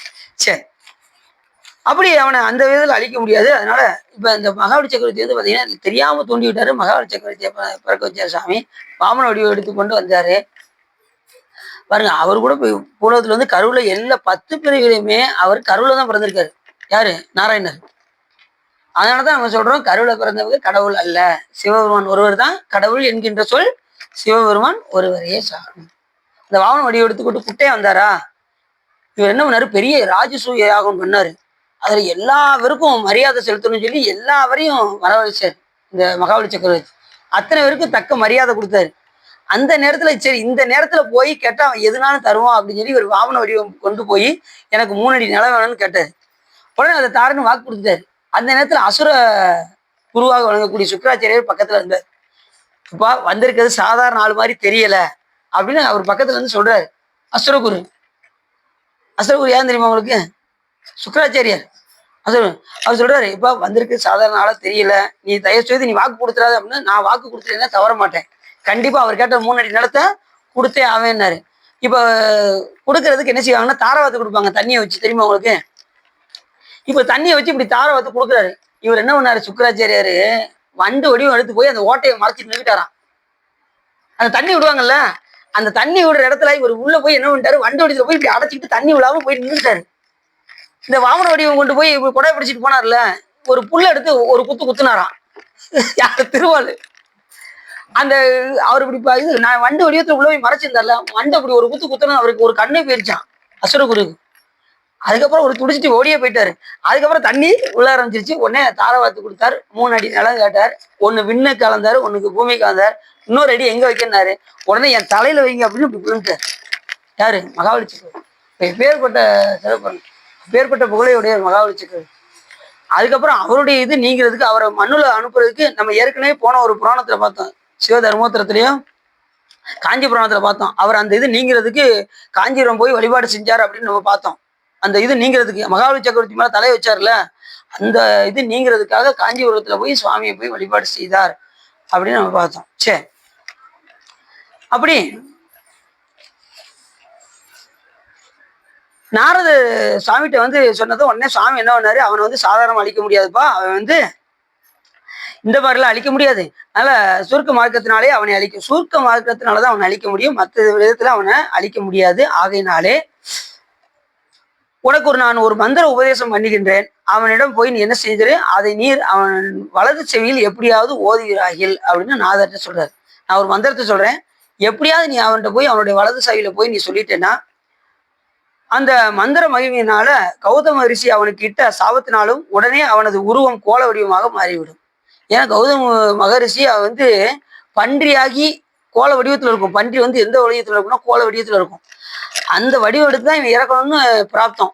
அப்ப இவன் அந்த அப்படிதான் வருவான், அந்த கோல வடிவமாகி பன்றி வடிவமாக வந்து தான் அவன் இறப்பாங்கிற ஒரு சாபம் ஏற்கனவே கௌதம மகரிஷி இந்த அசுரனுக்கு கொடுத்த தன்மையினால இப்ப இவர் என்ன செய்யறாரு, கௌதம ரிஷி அவனுக்கு இட்ட சாபத்தினால் உடனே அவனது உருவம் கோல வடிவமாக மாறிவிடும் என்று சொல்லி நாரதருக்கு ஒரு மந்திரத்தை உபதேசித்தார். உடனே நாரதர் வடதிசையை நோக்கி சென்று ஆறாட தேசத்து ராஜசபையில் வீட்டிற்கும் பரிகேதுவின் எதிரே தோன்றினார். அவரை கண்ட பரிகேது அவரிடம் மிக்க மரியாதை காட்டி, மற்றவங்களெல்லாம் கோபத்தை காட்டின அவன் நாரதர்கிட்ட மட்டும் என்ன செஞ்சான், பரிவோடு இருந்து அவரை உபசரித்தான். ஏன்னா இப்ப அவர் தான் இவனை தேடி வந்திருக்காரு, இவன் அவனை தேடி அவரை தேடி போகல. அப்ப தன்னை நாடி வந்தவர்களை தக்க முறையோடு என்ன செஞ்சான், பரிகேது உபசரித்து வரவழைத்தான். உனக்கு ஒரு காதில் ஒரு மந்திரம் சொல்ல வேண்டும் என்று யார் சொல்றா, பரிகேத்து சொல்ற. பரிகேத்துட்ட இவர் நாரதர் சொல்றாரு. உடனே நாரதர் எல்லாம் கதையை ரொம்ப கவனமா கேட்காங்க. அப்புறம் அப்படின்னு அவன் தேவரிசி உலகில் உள்ள கைலாய பூவாரர்களையும் வென்று மறுபடியும் அசுரர்களை பூமண்டலத்தில் வாழ்விப்பதற்காக எனக்கு பராக்கிரகம் உண்டாகும்படி ஏதேனும் ஒரு மந்திர உபதேசம் செய் என்று நாரதர்கிட்ட சொல்றாரு. நான் இன்னும் எல்லாத்தையும் வெல்லணும், பூலகத்தெல்லாம் ஆளணும், அப்படி ஏதாவது ஒரு மந்திர உபதேசம் இருந்தா எனக்கு சொல்லு அப்படின்னதும், நான் அதையத்தான் சொல்ல வந்திருக்கேன் அப்படின்னு சொல்லி நாரதர் என்ன பண்ணாரு, சிவபெருமான் தியாகேச பெருமான் சொன்ன அந்த மந்திர உபதேசத்தை அவனுடைய வலது செவியில் ஓதினார். அதனை கேட்ட நாதர் அப்பொழுது யமவடர்கள் அசுரனை கவர்ந்து விட்டார்கள் என்று நினைத்து ஆனந்த கண்ணீர் சொரிய, நீ விரும்பியபடி உனது திவ்ய மந்திரத்தை உபதேசிக்கிறேன், ஆனால் உண்டாகும் பலனை என்னால் சொல்ல முடியாது. இப்போதைக்கு அதுக்கு உண்டான பலனை என்னால் சொல்ல முடியாது, ஆனா கண்டிப்பா உனக்கு அந்த மந்திர உபதேசம் செய்கின்றேன் என்று அந்த மந்திரத்தை உபதேசம் பண்ணார். உடனே நாரத மகரிஷி அவர் வழக்காதில் தியாகேசர் கூறிய மந்திரத்தை உபதேசித்து விட்டு திடீரென்று ஆகாயத்தில் கிளம்பி சென்றார். ஏன்னா அடுத்த நிமிஷம் ஏதாவது ஒன்று ஆயிடுச்சுன்னா மாட்டிக்கிடுவான்ல, அதை உபதேசம் பண்ணிட்டு எங்க போயிட்டாரு, நேரம் விண்ணுலகத்துக்கு போயிட்டாரு. பாருங்க, இந்த மந்திர உபதேசம் எப்பயுமே மந்திர உபதேசம் எங்க பண்ணுவாங்கன்னா வலது செவி தான் பண்ணுவாங்க. இடது செவியில எப்பயுமே பண்ண மாட்டாங்க. இடது செவி சுத்தமா ஆகாதுன்னு அர்த்தம். எல்லாமே வலதுதான் குடும்பம் அளவுக்கு ஆகக்கூடியது. எது சாப்பிடும்போது எந்த கையில சாப்பிட்றோம், எல்லாமே வலது கையில தான் செய்யணும். வலதுக்கு அவ்வளவு சிறப்பு இருக்கு. அதுக்காக இடதுக்கு சிறப்பு இல்லாமல் கிடையாது. இடதுக்கு எப்பயுமே சிறப்பு இருக்கு, ஆனால் எப்பயுமே பார்த்தீங்கன்னா வலதுக்கு எப்பயுமே சிறப்பு அதிகம். கெட்டது செய்யறதுக்கு பூராமே எந்த கையை பயன்படுத்துவோம், இந்த கையை தான் பயன்படுத்தும். நல்லது செய்யறதுக்கு பூராமே என்ன இப்போ ஒரு தானம் செஞ்சீங்கன்னா எதில் செய்வீங்க, வலது கையில தான் செய்வீங்க. அதே மாதிரி உபதேசம் கேட்டாலும் எந்த காது, வலது காதில் தான் உபதேசம். இப்போ குருநாதர் உபதேசம் செய்யும்போது எப்படி செய்வார், வலது காதில் தான் மந்திரத்தை உபதேசிப்பார். அது எதா வேணாலும் இருக்கலாம், எந்த மந்திரமா வேணாலும் இருக்கலாம், எந்த பஞ்சாட்சரம் வேணாலும் இருக்கலாம், எந்த விதத்துலையும் இருக்கலாம். ஆனா அந்த மந்திர உபதேசத்தை வாங்கி கொண்டு அதை கடைபிடிக்கிறது தான் விஷயம் இருக்கு. எல்லாரும் தீட்சை எடுக்கிறது பெருசு கிடையாது, அதை கடைபிடிக்கிறது தான் இருக்கு. எத்தனை பேர் தீட்சை எடுத்துட்டு இன்னும் செய்ய ஒரு நாள் விட்டுட்டேங்க, நான் 10 நாள் விட்டுட்டேன், நான் மாசக்கணக்காக விட்டுட்டேன் அப்படிங்கிறத காட்டணும். நல்லா யோசிச்சு ஆராய்ஞ்சு எடுக்கிறதுனால தப்பே கிடையாது. சரிதானா, இதுதான் சரி. ஏன்னா வாங்கினதுக்கு அப்புறம் யோசிக்க கூடாது. வாங்குறதுக்கு முன்னாடி எத்தனை தடவை யோசிச்சுக்கோங்க, 1000 தடவை கூட யோசிச்சுக்கோங்க. வாங்கியாச்சுன்னா அதுபடி நாம கடைபிடிப்பதற்கான முயற்சிகளை நாம எடுக்கணும். சரிதானே, சரி. அந்த மந்திர உபதேசம் ஏன் அதுக்காக சொல்றாங்க அப்படின்னா, எப்பயுமே பாத்தீங்கன்னா காவது எந்த வடிவத்துல இருக்கும், ஓம்கார வடிவத்துல இருக்கும். ஓம்காரத்தின் உட்பொருள் என்ன, ஓம்காரத்தின் உட்பொருளை ஐயன் எனக்கு அருளியவாறு 6 பெறுவார் அச்சோவே. யார் சொல்றா, வாங்க. அப்ப ஓம்காரத்தின் உட்பொருள் என்னது, பஞ்சாட்சரம். அத வலது காதுல யார் சொல்றா, குருநாதர் சொல்ற. இந்த காதை பாத்தீங்கன்னா கரெக்டா ஓம் வடிவத்திலே இருக்கும், இந்த காது மாறி இருக்கும். இந்த காதை கரெக்டா ஓம் வடிவத்தை இப்படி இப்படி இப்படி சொல்லி வருதுக்கு அவர்தான். வலது செவி தான் ஓம்காரம் கரெக்டா இருக்கும், இடது செவி ஓம்காரம். அப்படி அந்த ஓம்காரத்தினுடைய உட்பொருள் ஓ இம். இப்ப 6 ஓடுதுன்னு வச்சுக்கோங்களேன், ஓடிக்கிட்டே ஓன்னு ஓடிக்கிட்டே இருக்கும். உங்களுக்கு எவ்வளவு தேவையோ ஒரு குடத்துல போய் எடுத்துக்கிட்டு இம், நீங்க முற்றுப்புள்ளி வைக்கிறதுக்கு எது, இம். இப்ப உங்களுக்கு ஒரு குடம் தண்ணி போகுதுன்னா அது எடுத்துக்கிட்டீங்கன்னா இம். இப்ப எனக்கு ஒரு அண்டா நிறைய வேணும் அப்படின்னா அண்டா நிறைய எடுத்துக்கிட்டீங்கன்னா அது ஓ அப்படின்னு ஓம்காரம் அப்படியே எழுதிக்கிட்டே போய்கிட்டே இருக்கும். பிரபஞ்சம் விரிஞ்ச மாதிரி ஓன்னு அதை நம்ம தேவைக்கு தகுந்த மாதிரி எடுக்கிறது ஓம்னு. ஓம்னு பேரு. 2வது, ஓம் என்கின்ற மந்திரத்தோடு உபதேசம் சிலர் வாங்கினாங்கன்னா ரொம்ப சிறப்புடையது. சில குருநாதர் அந்த உயிர் பக்குவத்துக்கு தகுந்தவாறு அது அந்த ஓம் சொல்லுவாங்க, சில பேருக்கு ஓம் இல்லாம சொல்லுவாங்க. அந்தந்த உயிர் பக்குவத்துக்கு தகுந்தவாறு. உடனே அடின்னு சொல்றதுக்காக நீங்க எக்ஸ்ட்ரா சேர்த்துடக்கூடாது. குருநாதர் என்ன சொல்றாங்களோ அதைத்தான் நீங்க சொல்லணும், எக்ஸ்ட்ராலாம் நீங்க என்ன செய்யக்கூடாது. சரி, அப்படி ஓம்காரத்தின் உட்பொருள் பஞ்சாட்சரம். அதே போல இவர் வலது காதுல மந்திரத்தை உபதேசம் செய்தார். அப்படி செஞ்சதுமே பரிகது தன் அருகில் இருக்கும் துஷ்ட மந்திரியோட தனக்கு வரப்போகும் மேன்மையை பற்றி பலவாறு யோசனை செய்யலான. ஆகா, எனக்கு உபதேசம் கிடைச்சிருச்சு, நான் ரொம்ப பெரிய லெவல்ல போறேன் அப்படின்னு மந்திரிகள்லாம் கூப்பிட்டு எண்ணில்லாத மகிழ்ச்சியில யார் இருக்கா, பரிகது இருக்கு. சாதுக்கள் சாபத்தை அடைந்த அமைச்சர்களும் கெடும் மதியினால் அவன் கூறுவதை குறித்து புகழ்ந்தார்கள். இவன் கிட போறது உறுதியாகி போச்சு, இவன் சொல்றது எவ்வளவு சாக போற நேரத்தில் அவன் என்னதான் சொன்னாலும் நம்ம என்ன செய்வோம், காது கொடுத்து கேட்போம். இல்லைன்னா அவன்கிட்ட என்ன செய்ய முடியாது, அடி வாங்க முடியாதுன்னு அவன் சொல்றதெல்லாம் இவன் சரி சரின்னு கேள்வி. இதற்குள் ஒரு முகூர்த்த காலம் சென்றது. பரமேஸ்வரனது மந்திர மகிமையினால் எல்லோரும் பார்த்து கொண்டிருக்கும் போதே பரிகேதுனுடைய உருவம் நீங்கி பண்டி வடிவம் உண்டாயிற்று. அவன் வடிவம் என்னதான் மாறிடுச்சு? பண்டி வடிவமாக மாறி. அப்பண்டி கடும் சினத்துடன் சீறிக்கொண்டு அருகில் இருந்த மந்திரிகள் மீது வேகமாய் பாய்ந்து முதலில் அவர்களை கொன்றுவிட்டது. முறுமுறு என்று சத்தத்துடன் எழும்பியும் துள்ளியும் பாய்ந்து வரும் அப்பன்றியை கண்ட ஜனங்கள் யாவரும் பயந்து ஓடினார்கள். அந்த தருணம் தியாகேச பெருமான் ஒரு வேடுவனாக என்ன செஞ்சாராம்? அங்கே தோன்றினார். இவர் என்ன வடிவம் எடுத்தாரு? பன்றியினுடைய இந்த ஒரு பண்டி அடிக்கிறதுக்கு அர்ஜுனரும் சிவபெருமானும் சாமி என்ன பண்ணாரு? வேடுவனாக வந்தார். எப்ப சிவபெருமான் வேடுவனா வந்தாரோ அப்பயே அம்பாள் ஏதோ வருவாங்க, வேடு வச்சியாக வருவாங்க. வேடு வச்சு பாதபத்மம் மீது சிச்சை முடிதோய அப்படின்னு அருணாதரும் சொல்றார். எவ்வடிவில் ஈசனோ அவ்வடிவிலே உமையும் இருப்பார். அவ்வடிவு உடனே எடுத்து சாமி எந்த வடிவத்துல இருந்தாலும் சரி, கல்யாண குளத்துல வந்து அம்பாள் என்ன செய்வாங்க? கல்யாண பொண்ணா அங்க இருப்பாங்க. எல்லா வடிவத்திலையும் பாருங்க, எல்லா இடத்துலயும் அம்பாள் கூடயே தான் இருப்பாங்க. தனியெல்லாம் பிரிஞ்சிருக்க மாட்டாங்க. ஏன்னா விட்டு நீங்க சக்தி தனியா அம்பாளை பிரிக்க முடியாது. சாமிகிட்ட இருந்து பாலின் சுவை போல சாமி அம்பாளை எப்பயுமே பிரிக்கும். வேடுவனாக தோன்றி கையில் பிடித்திருந்த ஒரு பானத்தை எழுதி அப்பன்றியை கொன்றார். பூர்வ ஜென்மத்தில் உலகாசுரனாக இருந்தவனை அவ்வசுரன் இது பிறந்து மந்திரத்தினால் பன்றியாய் மாறி உயிரை விடும் பொழுது அவன் பர்வதம் போன்ற பெரிய உடலுடன் பூமியில் விழுந்து எல்லா பிராணிகளையும் பயத்தை உண்டு பண்ணி கடைசி என்ன செஞ்சான்? இறந்தான். யாரு? இந்த புலகாசுரன் என்கின்ற அசுரன் தான். மறுபிறவியில அந்த அசுரன் எப்படிப்பட்டவன்? திரிபுர சம்காரத்துல எல்லா அசுரர்களும் ஓடி ஒளியும் போது இந்த அசுரன் மட்டும் கொஞ்சம் என்ன பண்ணா, எப்படியாவது தேவர்களை பழிவாங்க வேண்டும் என்கின்ற எண்ணத்தோட இறந்ததுனால மறுபிறவில இந்த ஆரவாட தேசத்து மன்னனுக்கு புத்திரனாக பிறந்து மறுபடியும் தேவர்களுக்கு துன்ப விளைவித்து எண்ணில்லாத கெட்ட குணங்களோடு வந்து அவதரித்து அவன் யாரா அந்த ஏற்கனவே கௌதம மகரிஷினால சாபமிடப்பட்ட அசுரன் தான் இந்த புலகாசுரன். அவன் தான் மறுபிறவில என்னைக்கு பரிகேதுவாக வந்து அவதரித்து கடைசி சிவபெருமானுடைய அம்பினால் மாண்டான். அதுவும் எப்படி மாண்டான்? பன்றியாய் தான் மாளணும்னு விதி. அதனால சிவபெருமான் அவனை பன்றியாக்கி என்ன பண்ணாரு? அவன் அம்பை எய்து அவனை பண்றான். புரிஞ்சிச்சா? கதை புரிஞ்சிச்சா? ஏதோ பரவாயில்லாம புரியுற மாதிரி தெரியுதுங்களா? ஈஸியான கதை தான், எளிமையா புரிஞ்சிடும். சரி, அதுக்கப்புறம் தியாகராஜமூர்த்தி தனது இருப்பிடத்திற்கு எழுந்தறினார். பரிகேது பூவாளன் அழித்ததை கேட்ட வலதிசை அடியார்களும் தென்திசைக்கு வந்து தியாகராஜ பெருமானை தரிசித்து நல்ல அரசனை அடைந்தோம் என்று சாதகமாக வாழ்ந்து வந்தார். அதுக்கப்புறம் ஒரு நல்ல அரசனை அடைந்து அந்த திருவாரூர்ல எல்லாரும் சுகமாக வாழ்ந்தார்கள் என்று இந்த கதை முடியுது. அடுத்து வந்து குபேரனுக்கு செல்வம் அளித்த லீலைன்னு வருது. குபேரன் எப்படி செல்வம் படைச்சிருக்கான், எப்படி செல்வம் சிவபெருமான் அவருக்கு எப்படி சிவபெருமானுக்கு அளித்தார், சிவபெருமான் எப்படி குபேரனுக்கு அளித்தார் அப்படிங்கிற கதையை நம்ம பார்க்க போறோம். எல்லாரும் யார்கிட்ட போவாங்க? செல்வத்துக்கு நோக்கி குபேரன்ட்ட போவாங்க. குபேரன் யார்கிட்ட நோக்கி போறாரு? சிவபெருமானை நோக்கி போறாரு. இதுல இருந்து தெரிஞ்சுக்கணும், சிவபெருமான் தான் சர்வ வல்லமை படைத்தவர் என்று நாம தெரிந்து கொள்ள வேண்டும். சரி, இந்த கதை உங்களுக்கு நல்லா புரியுதா? நல்லா சரி. அப்படி இப்படி நிறைய சிறப்புகள் எல்லாம் ஒவ்வொரு அசுரர்கள் எல்லாம் நம்ம பார்க்கும்போது, அசுரர்கள் அப்படின்னாலே தீய குணமுடையவர்கள், தேவர்கள் அப்படின்னாலே அவர்கள் நற்குணமுடையவர்கள், இப்படிதான் நம்ம பார்க்கிறோம். இந்த உலகத்துல ரெண்டே பேர், ஒன்று நல்லவர்கள், மற்றொன்று தீயவர்கள். அப்படித்தானே இருக்காங்க. இப்ப நீங்கெல்லாம் சிவபெருமானுக்கு நல்ல பிள்ளைகளா கெட்ட பிள்ளைகளா? சிவபெருமானுக்கு நல்ல பிள்ளைகள். ஏன்னா சிவபெருமான் சொன்னபடி கோயிலுக்கு வரீங்க, புராணம் கேட்குறீங்க, திருமுறைகள் பாடுறீங்க.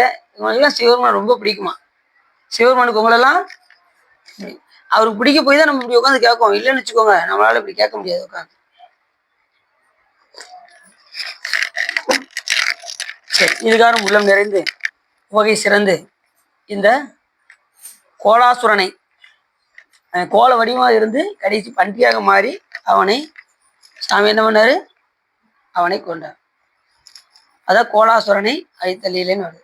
இதுக்காரும் உள்ளம் நிறைந்து வகை சிறந்து இந்த கோலாசுரனை அழித்த லீலையை பற்றி நீங்கள் கேட்டதுனால் உங்களுடைய வல்வினை கரைந்து திருவருள் உரையும் என்று சொல்லி திருப்பூர்வாடி அடியின் உரையை நிறைவு செய்கின்றேன்.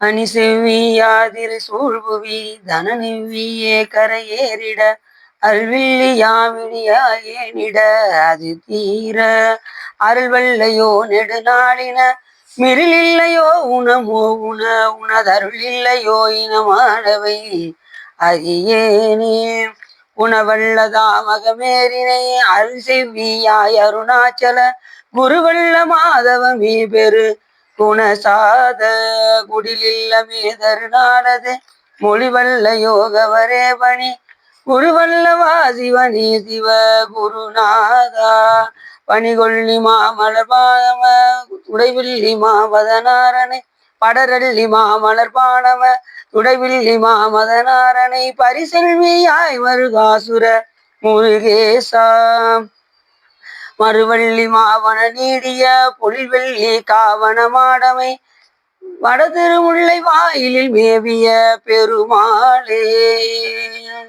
ஏ